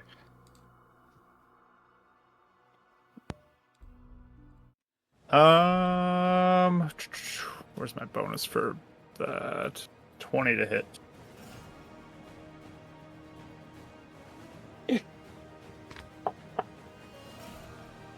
That hits. And do I get sneak attack with that because Yes. I am hidden? Okay. You are hidden. You do not have and you don't have technically have disadvantage. You are I hidden. don't have it. You don't have it technically, no. So you're fine. Okay. Make sure I get my sneak attack right this time. Unlike the last time. You got. Oh, did you add more? Yeah, he did. Well, the last time I accidentally had an extra 2d6 because I was so used to Gary Khan's sneak attack. So I'm Yep. just double checking where I'm at for this one. Yeah. Plot twist. We realized in one combat, Mark accidentally added too many dice, but whatever. Yeah. It's fine. It worked out. Resident was having a really good day. The Yeah. power of Neuralis. He was locked in again. Sure. So I fire up at him, the main guy, Yes. and that is going to be, what do I add to that? +3, so 13 piercing damage to him. But as that happens, there is like this green spirity looking thing that follows the arrow as it pierces into him, and then it like shoots out from him towards the other guy who's on the bridge. This like spirit like screams out at him, and I get to do a d6 damage to him with my Wails from the Grave. Fun. Yay. Okay.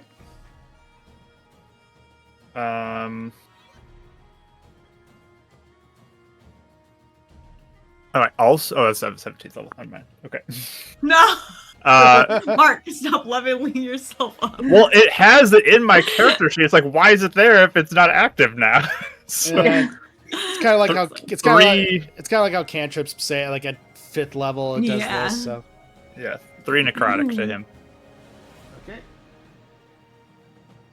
Perfect. With that, do your math right. With that, as you go ahead, strike into it, and with that, you see the creatures go out, and the other ones look around, and goes, ah! Get them! Complete the ritual. Bonus action hide. Okay. After the shot. Yeah, they are able to spot you because they know something happened. But regardless, go ahead. Initially, I'll say, go ahead and make a stealth check, so they know something came from there at the very least. Yeah. And then with that, we'll need everyone to go ahead and roll for initiative. Yeah. 24. 24. South. Okay. All right. 21. Rosa locked in. What's your dexterity? It's 14, I think. Let me see. Yeah, 14. Okay. Wow, you are locked in. Yeah. Rezavan. 12. Okay, and Alize.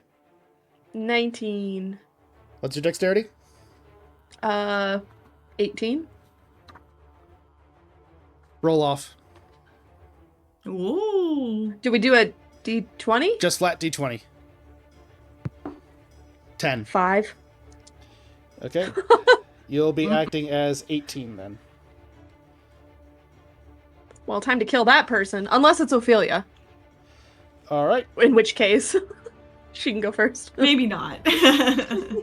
All right. With that at the top of the order, so the cultist leader's turn. He's going to go ahead and he needs to make a concentration check, correct? Yeah. All right. Make sure I get his. It's 2, by the way. 1 from my shot, and then Yeah. 1 from her. He succeeds on the first one, and then the second one is going to be an 11. He fails. All right. My DC's 14. Ooh. Gonna make sure. Yep, that's an 11. All right, perfect. As he goes ahead, Yes. and it drops. He goes. He's gonna go ahead and try and see if he can. Okay, he's gonna be able to know which direction to head is. He's gonna try and follow the bridge. As he looks around, let's see. Oh, wrong one, not a circle. Is he gonna go ahead, take a look, see you all. He knows like something came from over there. Go figure it out. And he's gonna go ahead, take a look around, see which direction. Things will load here. All right, I believe he's gonna see you, Alize. Oh, you're with your wings out. He's gonna go ahead and just start to chant up and cast a spell out to you. Start to feel parts of your body freeze on up. I'm gonna need you to go ahead and make a wisdom saving throw. At advantage. That's only checks. Oh, is it only? Okay. That's fine. Saving throw. That's 17. As you go, you start to feel parts of your joints freeze on up, and eventually you are able to resist the effects, and you are fine. Good work. Nice. Right. Now with that, he looks and he just scowls at that. And Rosa, you are up. So fast. I'm not used to that. Okay. Yeah, she's definitely nervous now that we've, started this thing. But she'll maybe go behind this tree a little bit and she'll look to Ophelia, especially just because we haven't really done combat situations very much before, but she'll be like, I have your back. All right, let's do this. As she's holding her sword and shield and getting ready. Oh. And I have to concentrate on Sleet Storm. By the way, the perception stuff's done. The enhanceability is gone because I'm concentrating on Sleet Storm. But for now, I'll just use my action to get into starry form. Okay. And I'll do the healing form. All right. And that'll be it for now. Okay. With that, we're going to go ahead and let's see. He's going to go ahead and get the right one. This one's up. He's going to go ahead and see which direction he goes into. Okay, he rushes over in this direction, but eventually looks around, sees that he's in the clearing.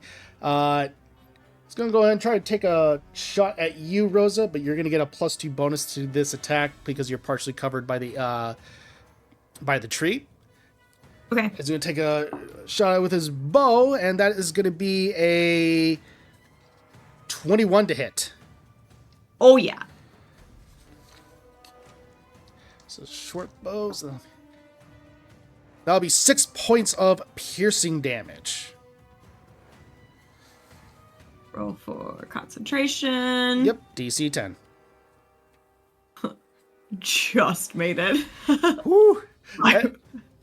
Like I got a 10. As you're looking over, you see for a split second the sleet storm flickers, but then is able to maintain as your story form bursts out and is able to hold things. All right, that is his turn. This one is up. He's going to go ahead. Hearing under orders, he's going to go ahead and head on down. And it's going to bonus action. It's going to take an action to dash. Look, and he looks over. What? And he is caught completely off guard as seeing you and just wide-eyed. Goes, I found the target. And with that, that is his turn. As Alize, you are up. Okay. Alize is going to. Just put a target gif in the chat. Oh. She's gonna use Zephyr Strike, and the Feywild energy gets her wings up, and she's going to go and use that and say, "Oh, if you wanted to see me so bad, you should have gotten closer."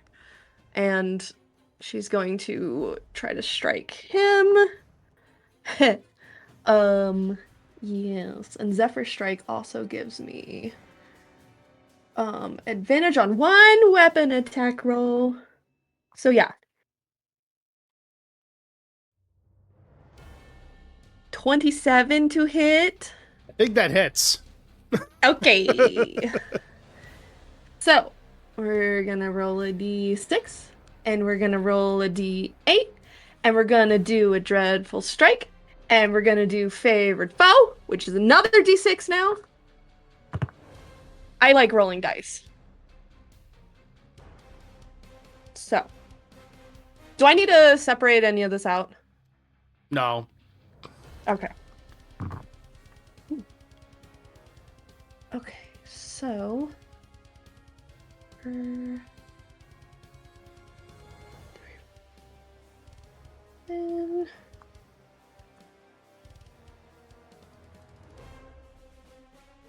that is 21. Yep. Okay. And then, well, no, because Zephyr Strike was my bonus action. So, wait, no, because I get 2 strikes. Yeah. Mm-hmm. I just can't use any of the extra stuff. Okay. So then she's going to take another swing. 22. That hits. Cool. 8 more. He's looking pretty beat up after getting wailed on by you two. Sweet. Alize is just right in front of him. I don't have any more movement, so. Okay. All right. With that, that is your turn. Ophelia is up. She's gonna rush on up, and just brandishing her blade, she's gonna go ahead and take a swing at one of the regular cultists. First attack, that is for sure gonna hit with a 25. With her long sword, you see eventually divine energy surge on through the weapon as she's pumping a smite into this. Alright. And that'll be 10. That'll be 9 points of slashing damage and 5 points of radiant damage. So 14. Nice. Whew.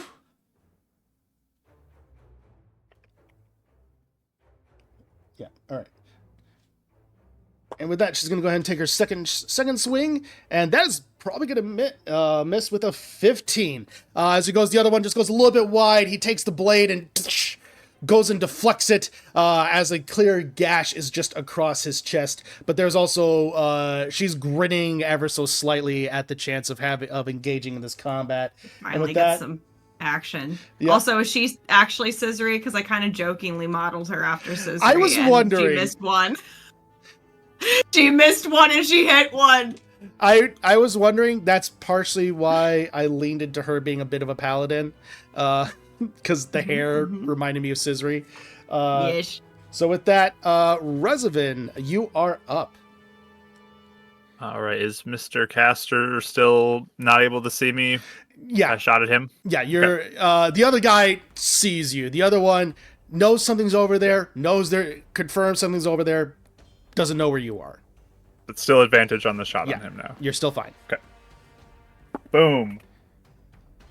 20 something. Where's my bonus? 22 to hit. That hits. Oh, ooh, those are good dice rolls. Nice. 18 points of piercing damage to him. Whew. All right. That's crazy. And then with that, I'm gonna start to kind of run with this guy, and as I do, I'm just moving, then I just disappear, and I bamf over 6 to here with my Blessing of the Raven Queen, and I'm gonna keep running for 5. So just bamf away, and then get around the wall. Probably hugging the wall closer. Yeah. But This guy, as you see, you almost feel that his dagger's getting ready as he tries to go ahead and swipe, his scimitar, as he goes ahead and tries to swipe at you. But then it just goes right through smoke, and you see the blade going right through it as eventually bamf on out, and he looks and goes, hey! Ah! And that'll be my turn. All right. That darn elf. All right. So you are not hidden, correct, Revenant?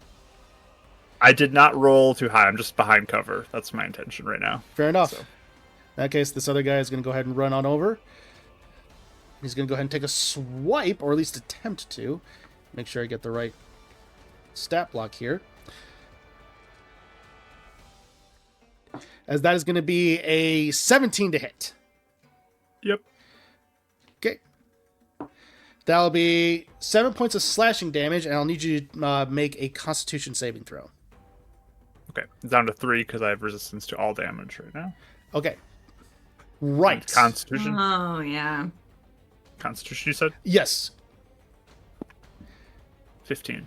15. As you go, you feel elements of necrosis entering into your veins, but then this Raven Queen element almost seems to expel it entirely, and you just hear "You're welcome." Thank you. And with that, Thanks. that is his turn. Back to the top of the order. The leader's going to look at you and just grin. Alizé, as blood is just dripping out of the corners of his mouth. And he is going to go ahead, reach on out and try and grab one of your wings. And that is hands off the merchandise. That is going to be a get the right one here, a 20. Yeah. All right. And that'll be, as you feel necrosis just exiting his hand and entering into your wings, and you're going to go ahead and take 18 points of necrotic damage. Ouch.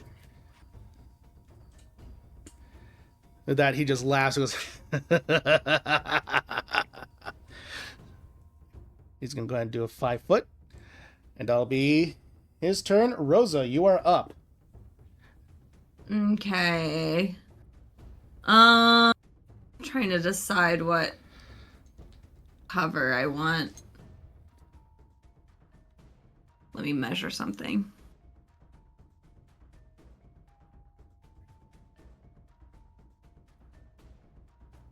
It's 30. Okay. I'm gonna go get behind this tree for more cover. And then I'll heal myself, which is with a first level spell. Okay.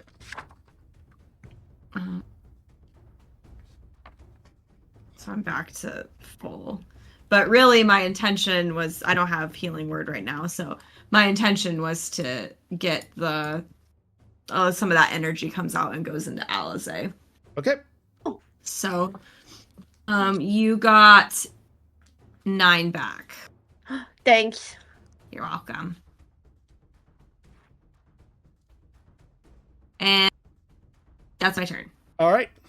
Next up is the other cultist that's in front of Ophelia, dropping the bow and taking out and shing, and going to go ahead and try and slash at her. And that's going to be a 16 to hit as she goes ahead and takes out her shield and deflects the blade the blade back as she looks and just again looks, oh, you're gonna have to try much harder than that. And that is her turn, as this other one is going to go ahead and 10 going to go ahead and look over, take his bow out, is going to go ahead and try and fire at you, Alize, with a 20 to hit. Yeah. And that'll be 9 points of piercing damage. Hey, well, I didn't lose or gain, so it's okay. Yep. Got it. And with that, Alize, you are up. All right. She's not happy. I'm gonna move firmly over the bridge. Okay. But she's going to cast Zephyr Strike again. Okay. And go up. And then dive bomb. And goes on the other side of the guy. So and try to get him again. Does a 19? Yes. Okay. So she's gonna pump all of the same stuff into it. That. Okay, D4, D6s. Yes, okay. You're not getting away that easy.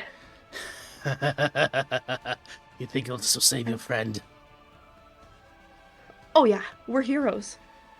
Hero. I'm a hero, guys! Pose. Everyone pose. Quick. That's 22 for the first strike. As you go ahead and strike him down and you just say, we're heroes, you go ahead and just plunge the blade right through his chest, and he goes, and that's what takes him out. When I say you guys have been pummeling him, I mean it. That's with our friend. That's what happens, right? Yep. Now we're all mad Yeah. now. The dice Yeah. have been very much on your side, on your guys' side tonight. Yes. So, let's see. How do I go back?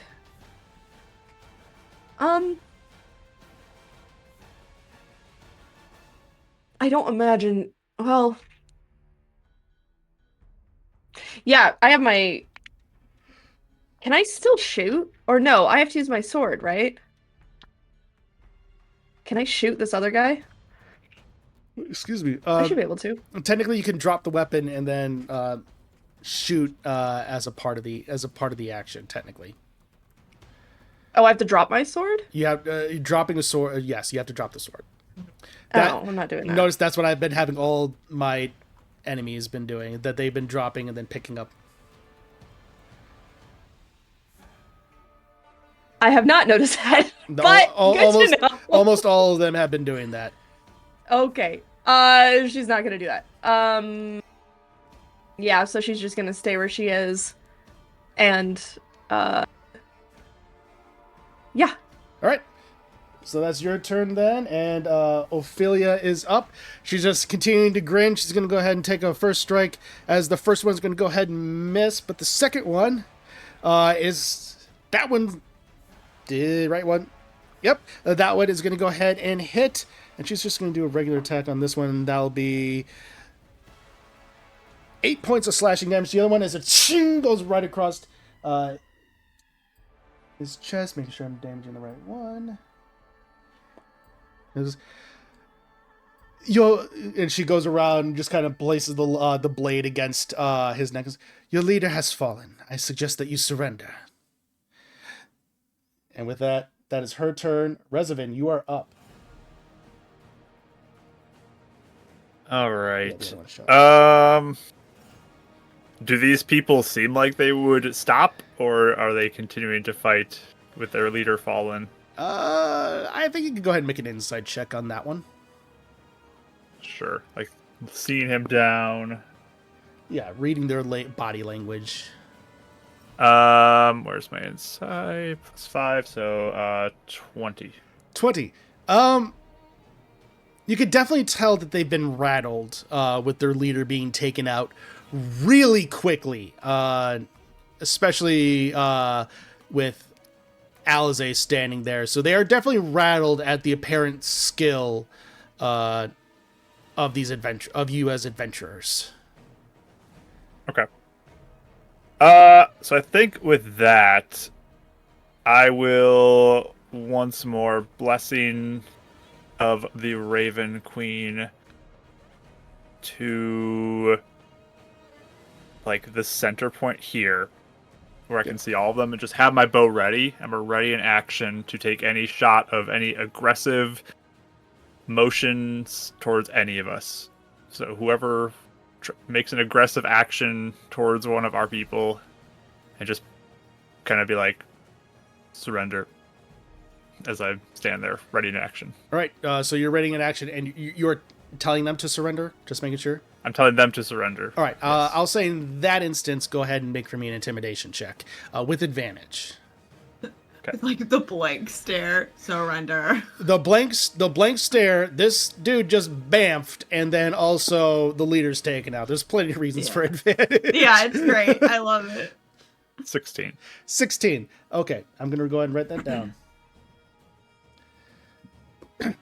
So as they're looking at that, the guy that you just bamfed away from, he's going to go ahead and make a wisdom save on his part.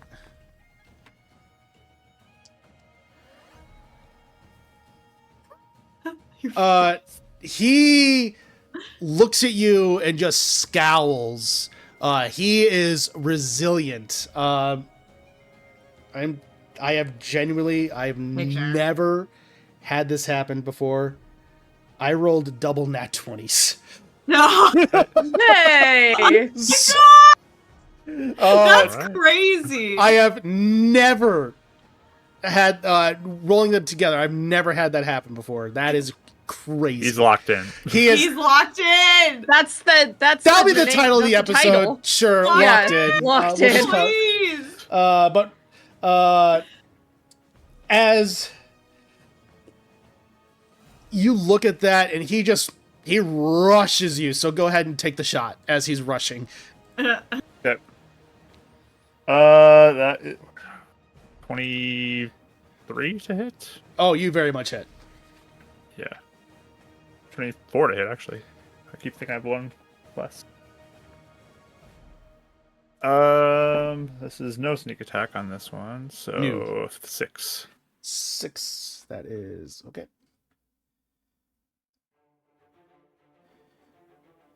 All right.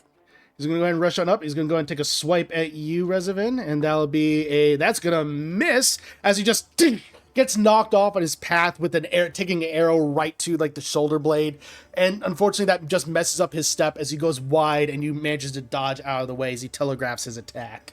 That is his turn. He's dead. Rosa, you're up. Okay. This guy looks like he is still mean. So I think she's freaked out seeing like him still start to like run. So I'll shoot him with guiding bolt. She almost closes her eyes, but then is like, I can't close my eyes. For Gideon. And Gideon told me I shouldn't. I'll do it at second level. Rach, you know the name of the session. You know the name of the session. Now's the chance. Locked in, I hope. Yes. Locked in. Okay, I'll try. Hey, I did pretty good. 24. That hits. Dare I say, I'm locked in. But I do 5d6, I think. Yes, you do. I love guiding bolt. That's a lot of damage. It is. Oh, Rose's damage is not locked in. I rolled so many ones. 1, 2, 3 ones, and then a 2. So that's 5. And What? then 10. Wow. So 10 Still- radiant. still good. That could have been so much more. But I mean, as you go and blast in, just elements of like a burst of stars go right through. It does have to go through a lot of brush and trees and leaves, so it seems to Yeah. almost lose a little bit of momentum I as it roasted strikes. a lot of the leaves. Yeah. As it just goes and strikes, goes ahead and strikes him, and he's looking pretty beat up at this point, but still. Next person to hit standing. him gets advantage. Yep. Is that your turn then, Rosa? Yeah. Right. The other guy's gonna go ahead. These dice are really weird. Because the other guy looks around and just having Ophelia at his neck and then seeing Revenant threaten to not only say surrender but then follow through, he just goes ahead, he drops his scimitar and he holds up and he kneels down and he's just basically putting into the surrender pose. Yeah. Did he roll a 1? 2. A 2? Two nat ones. 2 now. Oh, okay, balance. He is not Balance. locked in. What? He's locked out.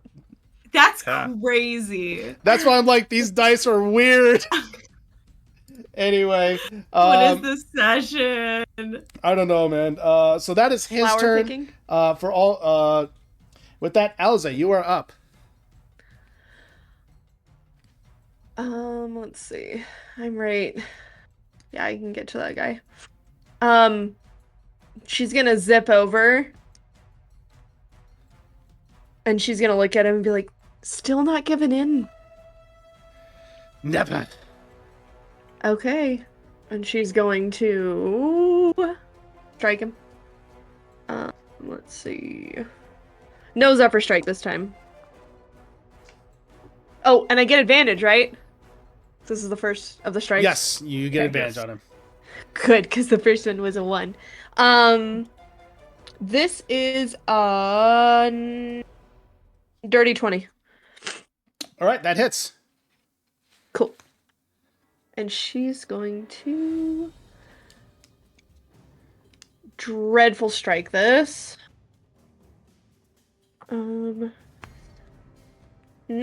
points. For the first strike. Is he still up? Oh yeah, he's still up. Okay. Second strike! Ooh, that's higher. 23. That hits. Okay, favorite foe this time. All right.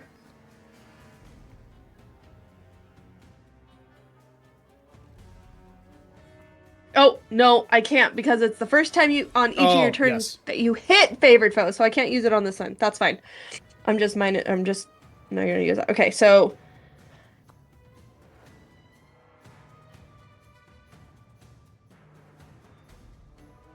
13.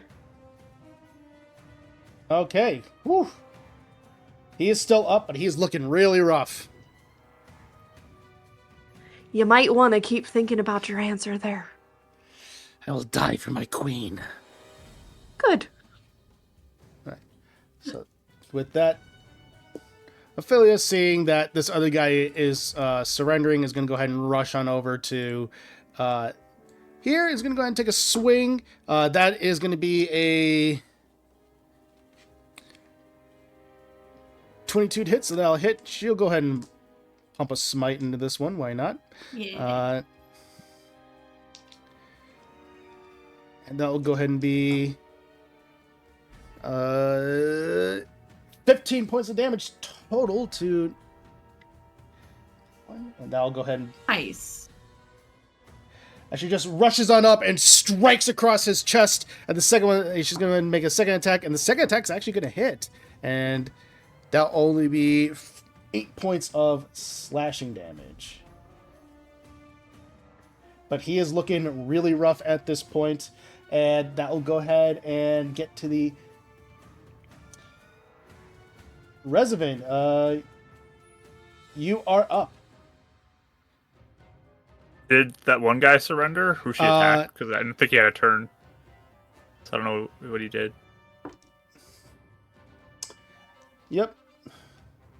He is still going, but he is just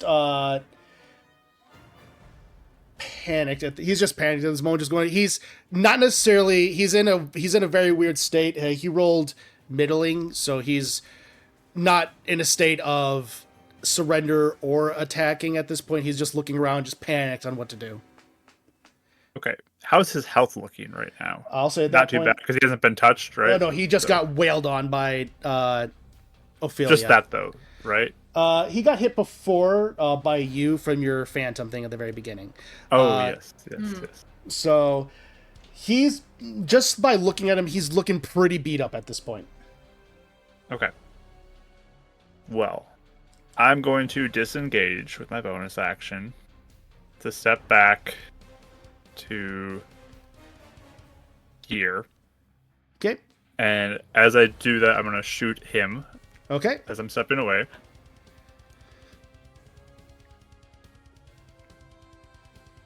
That is 19 to hit. That hits. I do get sneak attack because of Alize being there now. That'll be 15 points of damage. And I will also add in my Wails of the Grave to try to, intimidate this other guy into the one on by Ophelia. Yep. Just to intimidate him a little bit, the screaming spirit coming flying at him. Ooh, Okay. 6 points of necrotic damage to him. Yeah. We'll see if that's... He still seems to be looking at that unnerved, getting hit by it again, but he is still in a state of unsure, but he doesn't seem to be completely affected by the frightened condition. Okay. And let's see, movement left. 1, 2. I'm gonna just kind of move to here just to be ready for whatever. Okay. All right. As the other cultist is going to go ahead in front of Alize, he's going to go ahead and go again. He goes, after getting hit by you, Revenant.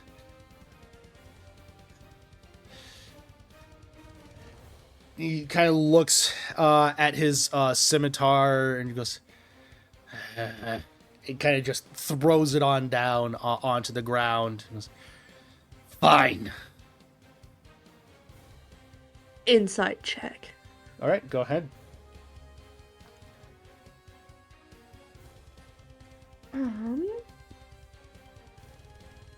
17. He is willing. You definitely can see that there's still zealotry behind his eyes, but at the same time, there's an element of still wanting to preserve one's self. So there's he's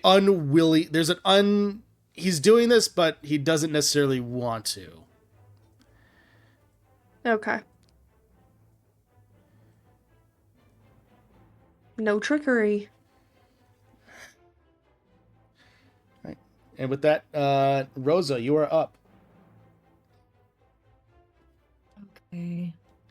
Is anyone not surrendered at this point? The only one is looking around is just one by Ophelia is kind of just cautious. He's in a very mixed state. We'll actually go ahead and see now as finally he looks and goes,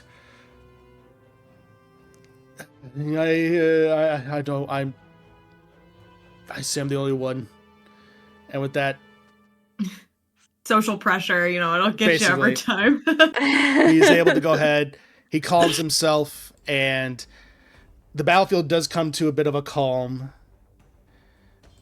as you see 3 surrendered cultists before you. 2 out of just pure, almost instinct and desire to survive, and 1 just almost out of pure spite.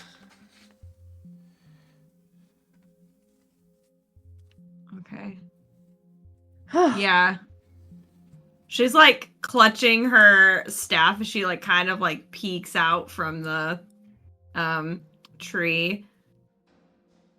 And she'll just say, "You guys are going to tell us everything you know." The one that didn't necessarily, that unwittingly surrendered or unwillingly surrendered, he looks to be a little bit taller, a little bit more sturdy. I'll tell you a little bit. The one that Ophelia surrendered, that was in front of Ophelia and just wrecked him. She looks, yeah, I'll tell you as much as you need to. You guys took care of everything. Quiet, you! We're trying to survive.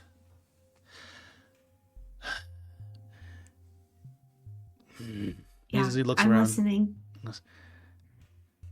as the other guy just looks daggers at one of the other cultists.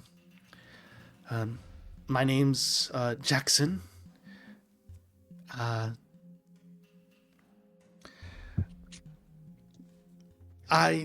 be honest, I don't know if I know. I joined this because I was promised different things like potential power and authority, that kind of thing.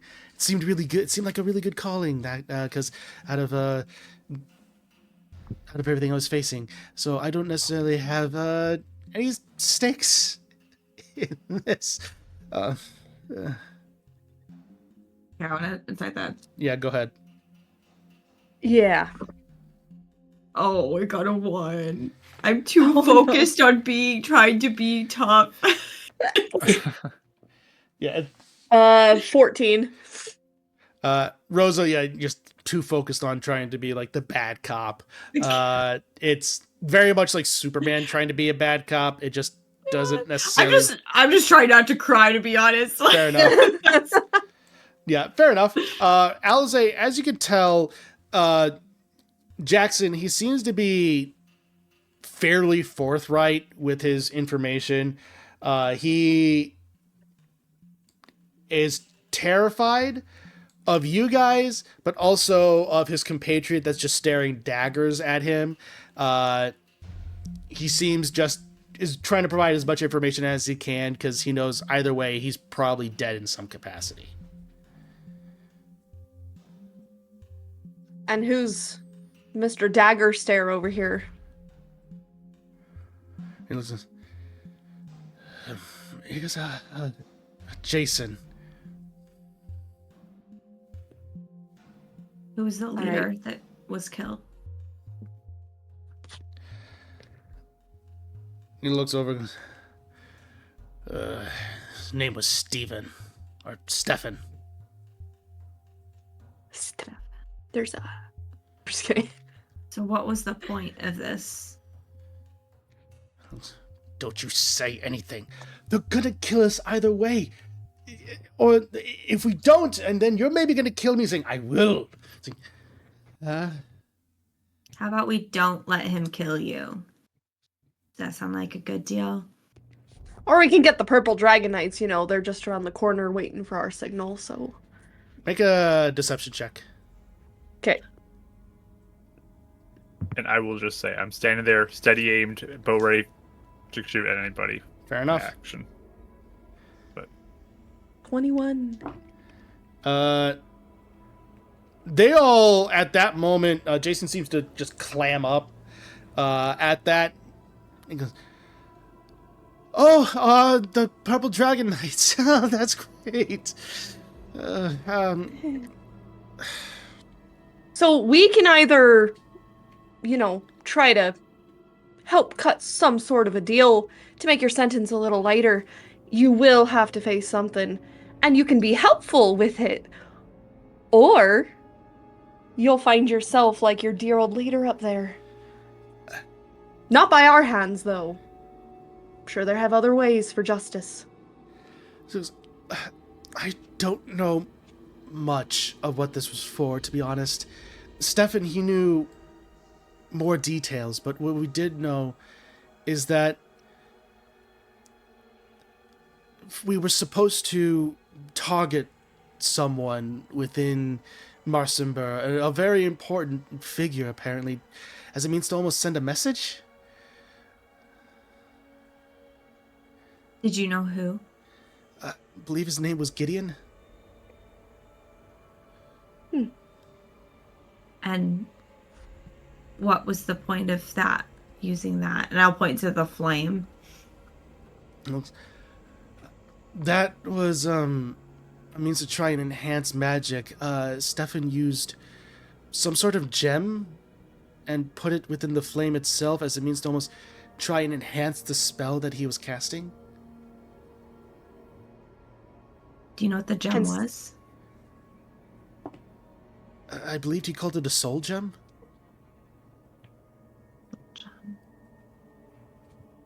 Hence the enchantment. Magic vibes here. Sorry, what's the official name of the blue flame?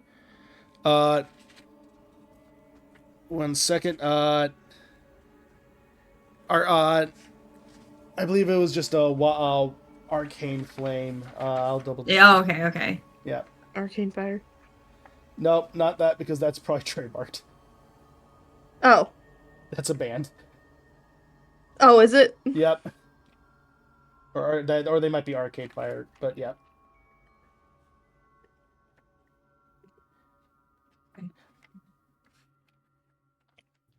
Do you know how long, like, what was the end goal of this? What do you send a message? Like, was it a specific message, or is it your typical threatening, look how powerful we are, we got your friend sort of message?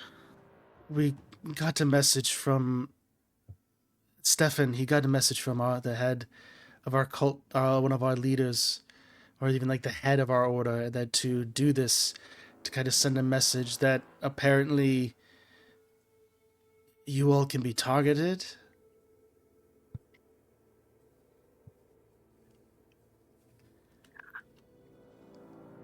It was from the head person.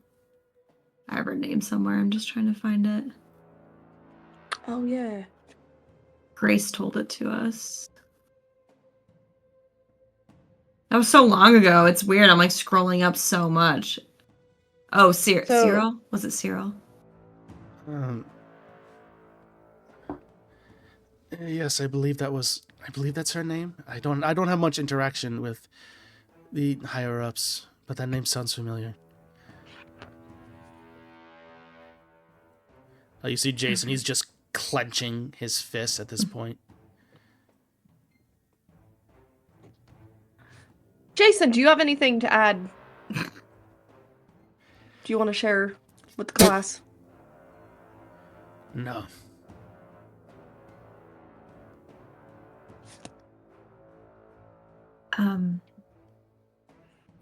So do you know how the spell works now that we've disrupted it? Is he good, or? I don't know much. I'm not necessarily a magic user. I'm not that high up, but it was meant to lull him into his sleep so that way Dendar could potentially try and trap him. Oh, okay. It was trying to be kept up long enough for him to trap her, for her to trap him. So it just depends on how long it took, potentially, Maybe. for that to happen. Okay. I don't know. Maybe. Okay. Well- Were you guys following us at all? Real Sorry. quick. While this is going on, can I just ask Ophelia to start binding their hands? Yep. She gives a nod and she goes, ties the other guy up. She heads on over to Jackson and is tying them up. With that, what were you gonna ask, Rosa? Was anyone following us in the city today? Not us.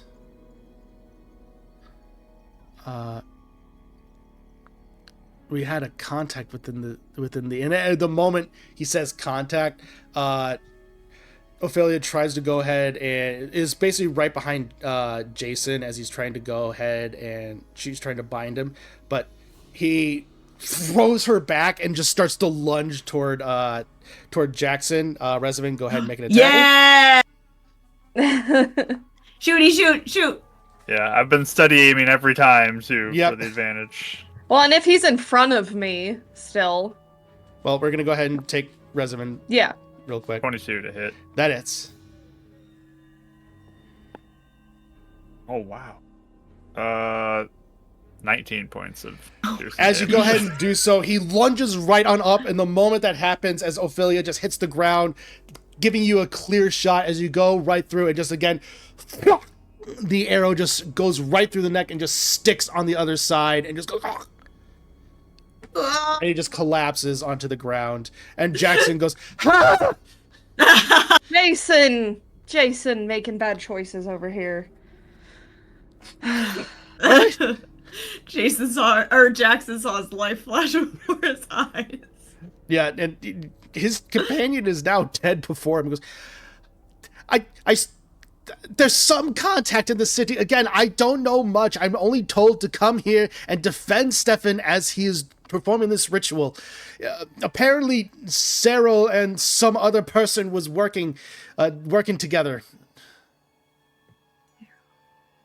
We can probably form the connection on that.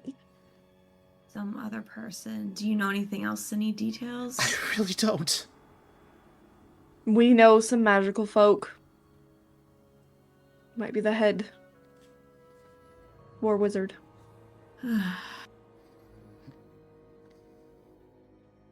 Yeah, actually. Nice shot, Reservin. I think you both should listen to us and not try anything else. Oh, trust me, I don't plan to. The other one guy is just silent. He's just nodding along. Now, what's your name? So calm. Oh my gosh. Thomas. Thomas.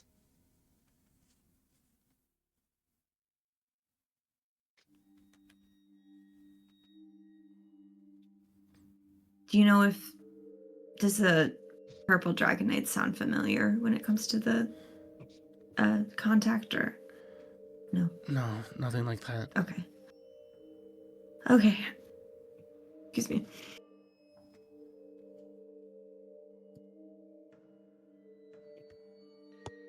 Well, Okay. I can't think of anything else to ask at the moment. I think it kind of makes sense what happened. how long have you been out here doing this? Since last night. Where'd you come from before? We came Like, up. where were you before this?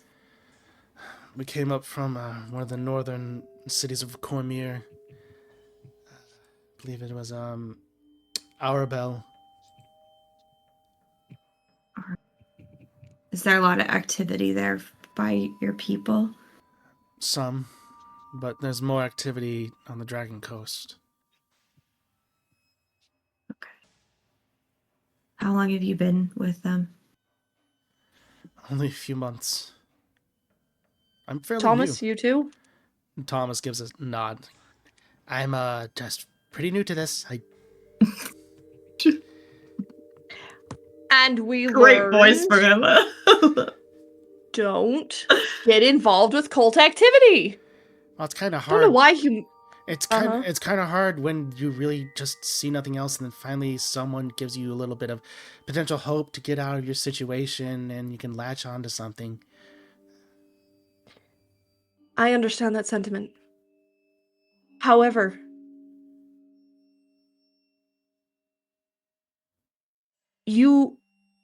well, one of our friends always said relying on a gut instinct. Did you ever feel good about doing any of this? I mean, we were promised things. Right. It's I mean, go ahead. if you're promised enough, you can look over a lot. Did you know? I mean, do you even know who Dendar is or what her end goal is? She's a serpent, and supposedly he's gonna bring justice to the world. That's what we're told. I Yeah, guess she if they're wants. spinning it that way. Yeah, I mean, she wants to bring about the destruction of all things. So, a little different. I guess if you want to define that as justice, sure, but I don't think that's anything you'll enjoy. Everyone we've encountered so far in this has ended up dead. Not by our hands. I'm just saying, everybody is promised something, and they either end up dead or they end up severely disappointed. We've helped turn around other folks like you. We didn't want to kill him or him. However, Dendar's schemes and designs are not alright. But if you're being given information and only bits and parts, I can understand why you might have thought that it was something decent. But if anybody invites you to a random place in the forest to do some weird magic, it's probably not good. I mean, Now you know. don't I'm not Fade do trying to weird talk to you magic like in the woods? that's different. How is it But different? yeah, but not. We're not trying to harm people. Again, that internal voice, make sure that that's on. They give slight nods to that. I want to look at Ophelia. Like, what is she Yeah. looking like as we're talking to them? And Yeah, she's looking and definitely watching this. Her arms are kind of crossed, watching and just examining each of them very closely. It's a bad idea to let them walk, even going into prison. Oh, They're cultists of Dendar.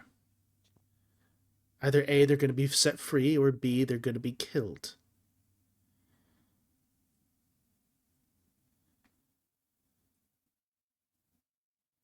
I just can I get her mood? Yeah, go ahead and make an insight check. Yeah, I also want to look at that one too. Ooh, I'm that's using actually my good. wheel for this too because I'm Sure. not rolling very well. And I want to for let's this. look at Ophelia. 24. 24, all right? Is this under insight? Yeah, this is insight. 20. 21. So, Rosa, you can definitely see that each of you are able to tell. We'll just go for everybody. Everybody, you're able to tell that she is definitely angered at the sight of Dendar cultists. There seems to be an element of wanting almost vengeance for what happened with her and her family, obviously. But But Rosa, I'll say definitely, you know that this is definitely not normal for Ophelia. I was about to say, that seems really out of character for her. But you can tell that there's definitely, she's almost letting her anger of the situation almost getting a bit of control, as you're even seeing elements of her hair in her summer form start to almost glow a bit, almost like fire. Want to like, since it seems like we could move about a little more, I want to like go near her and like take her hand, like very gently. Hey, what do you think Mom and Dad would do in this situation? Pulling the parent card.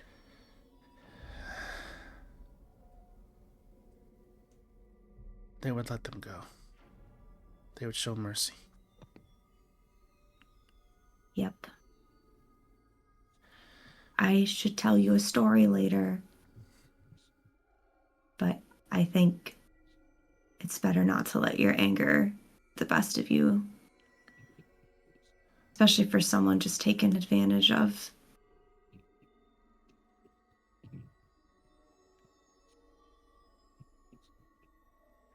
I will trust your judgment.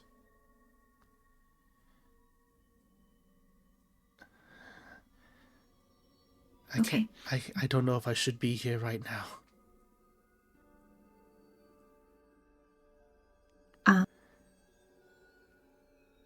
Okay, well, we shouldn't separate, so do you want to just go off like 30 feet?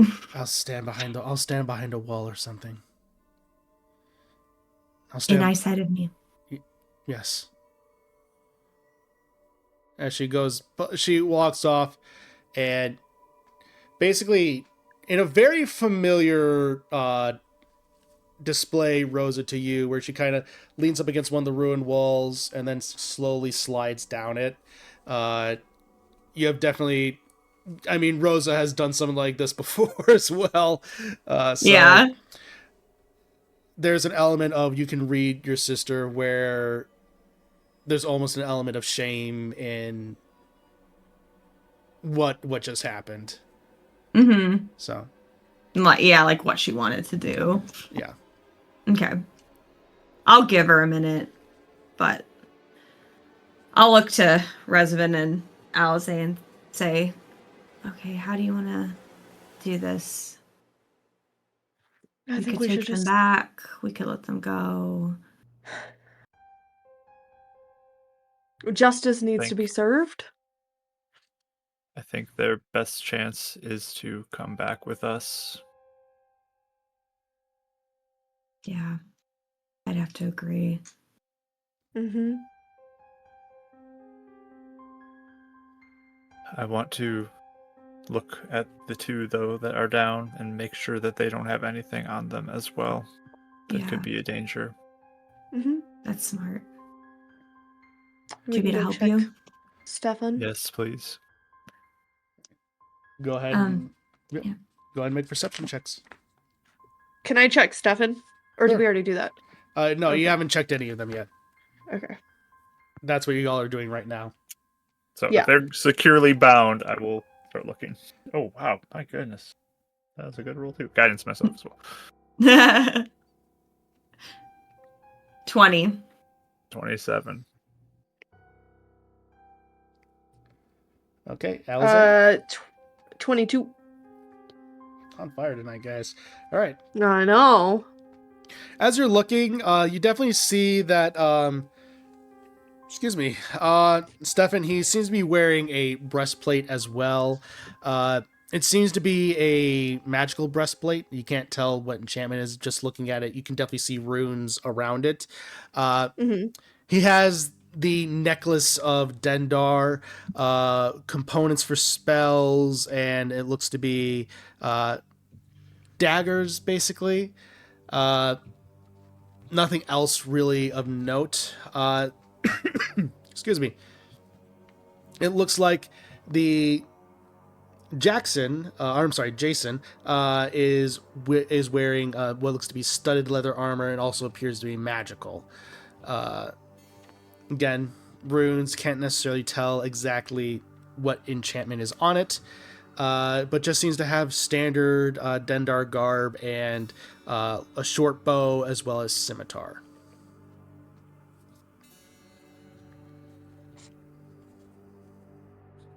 And you said the leather armor was magical? Yeah, and it's a studded leather. Oh, thank you.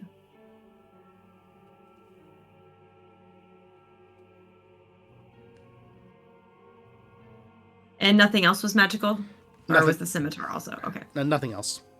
And then the gem, that's not That's currently on him. He put in the fire. It's currently in the fire, yeah. Okay. And was there something about soul gems that we learned? Yes. I was trying to find it in my notes, but Yeah, soul I was gem, trying to look too. Soul gems, there's a bit, basically a soul gets trapped in the gem. It can be used as a means to potentially enhance magic or enhance other things. Gideon's companions are trapped in soul gems. Right. Generally evil considered. That's what we learned about them. Yeah, because you have to basically kill someone and trap them in a gem. Yeah. And they could potentially Yeah, the act is evil. The act is evil. Which okay. Yeah, I was gonna say, and generally can be used potentially in lichdom rites, but that depends. I'll release the sleep storm, by the way, so we can actually look at that thing now. Yeah, fair enough. I think I would like sneak around like a wall behind, so out of sight of the cultists or anybody, but like just look at my book real quick and just see if I can find like how to release a soul from a soul gem, so it's free. I'll say go ahead and make a religion check. Sweet. I'm gonna ask my little friend who's hanging around with me to help me on this one, and little spirit just like help me out here, and also guidance myself. Yeah. I have proficiency with it now because of the spirit boy or girl.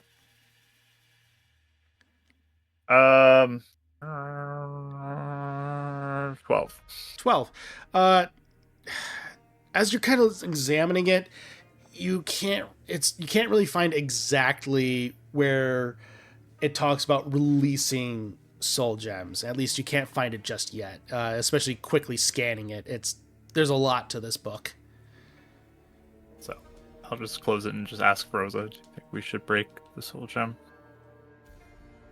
Maybe we should make sure. We should definitely try and take it. I just, how do we get out of the fire?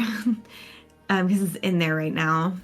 Yeah, and as you approach, you do see it. It's almost hovering in the center of the fire itself, and it appears to be a very slender crystalline artifact. What if we just like try to get a stick, try to use a sword, try to knock it out of there, try to, Yeah. Yeah. Is there like a wood plank I can pick up off the walkway? Yeah. Just open that up and like put it underneath it and then just kind of like move it out. I'll say go ahead and make acrobatics to try and see if you're able to quickly get it out. Morales, help me. Please. If I can assist him in some way doing this. Well, how would you assist? You put your hands over his. So I would, I think, be on the opposite side of the fire with another plank, making sure it's not gonna like, go straight back and whee, or like be ready to catch it. Okay, I don't know if that would necessarily. If it doesn't count, that's fine. I don't know if that would count as giving the help action. That's fine. Yeah. So 17. 17. Either way, it's as you go in, you quickly reach in and you see the board immediately almost catch fire, but you quickly go in and knock it out as it goes flying up. And at this point, I'll say go ahead and make an acrobatics check to try and see if you're able to catch the gem itself. Plus 10. That's 19. 19. You managed to go on, fly on up, and manage to catch the gem. It is shockingly not hot to the touch. Okay. Oh. Nice. Yes, keep that safe. Good job, Rosamund. Oh, okay. And she's gonna take Good the cloth catch. and wrap it up. Good throw. Right. All right. So gather the armors. Yep. And Yeah. you are easily also able to find a patch of Night Prince flowers as well. Yes. Mhm. For Is expedience. there acorns around? Oh, and yes, I was with about to ask. Rosa, yes, you were able to find a patch of acorns as well. Okay. With your Wow. previous check that I have written down, you Oh, were yeah, you were forever able ago, to yeah. you were able to find You're some. busy. Yep. Okay. I'm gonna move the two bodies kind of like up against one of the ruins too, and just like lay them in our position of rest for now. Okay. And then I'm just gonna do 2 ritual gentle reposes on them if I can. Easily done. So I leave And 4 copper behind. Okay. Also, I've kept my eye on Fee this whole time. Is she just kind of hanging out? Yeah, she's basically just hanging out and waiting for everyone to go ahead and go. Okay. Yeah. So I'll say to Resident and Alize, like, yeah, so taking him back. I mean, there's a contact they were working with at the city, which now that I'm thinking about the soul gem, I feel like that's gotta be Alice. Yeah. Or someone associated with Alice. Might be. We should make sure we tell more people, not just one. So Yeah. more people know about all this, and if one is bad, they can't hide. Yeah. Mm-hmm. That's smart. So we can take him back, I guess, for now. Yeah. Yes. All right. So I'll go to them and I'll just say, okay, here's what we've decided. We're gonna take you with us and we can house you at the Purple Dragon Knights place. So we can kind of test to see how legit you are. But also, that actually might be your best bet at being protected right now. They kind of look and nod. All right. Because I'm afraid if we let you go just run around out here, you're vulnerable to anyone hunting you down for revenge for leaving. So, if you're wanting to walk away, then we want to give you the best shot at that. This is your best chance for a new start. And besides fighting us, you haven't done anything else worse, right? It's kind of your first foray. I wouldn't necessarily say that.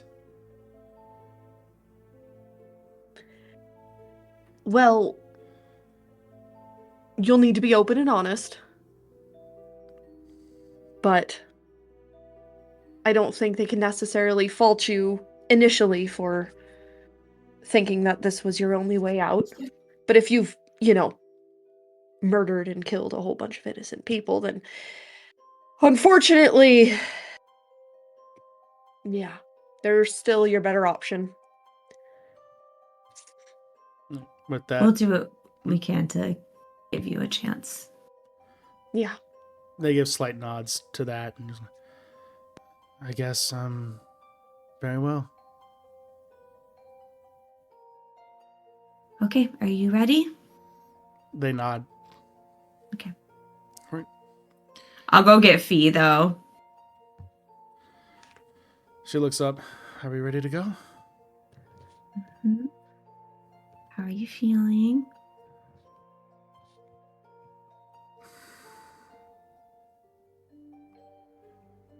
Sad. I don't feel good. Mm-hmm. I'm so sorry. I'll like crouch down, so I'm like eye level with her. Do you want to know? Well, it's not a huge secret because they all saw me do it, but I don't really want to tell many other people. So do you want to know a secret? Sure. It's a really, I don't like it, but when we ran into the cult back a few cities ago, there's this cultist that we captured, and she was not giving us info.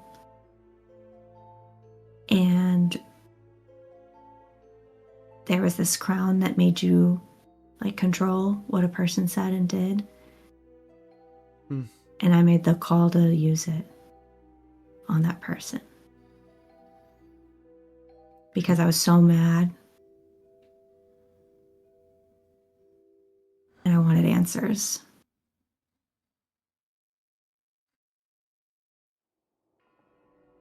So that's why I stopped you, because I don't want you to regret that.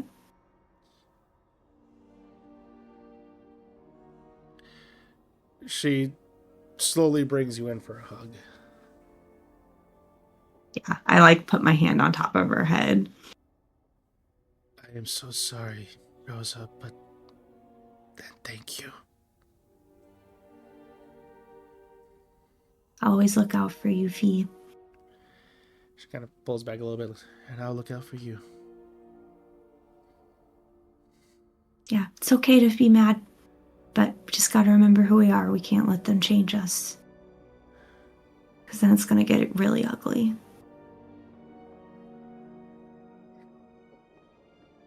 You're right.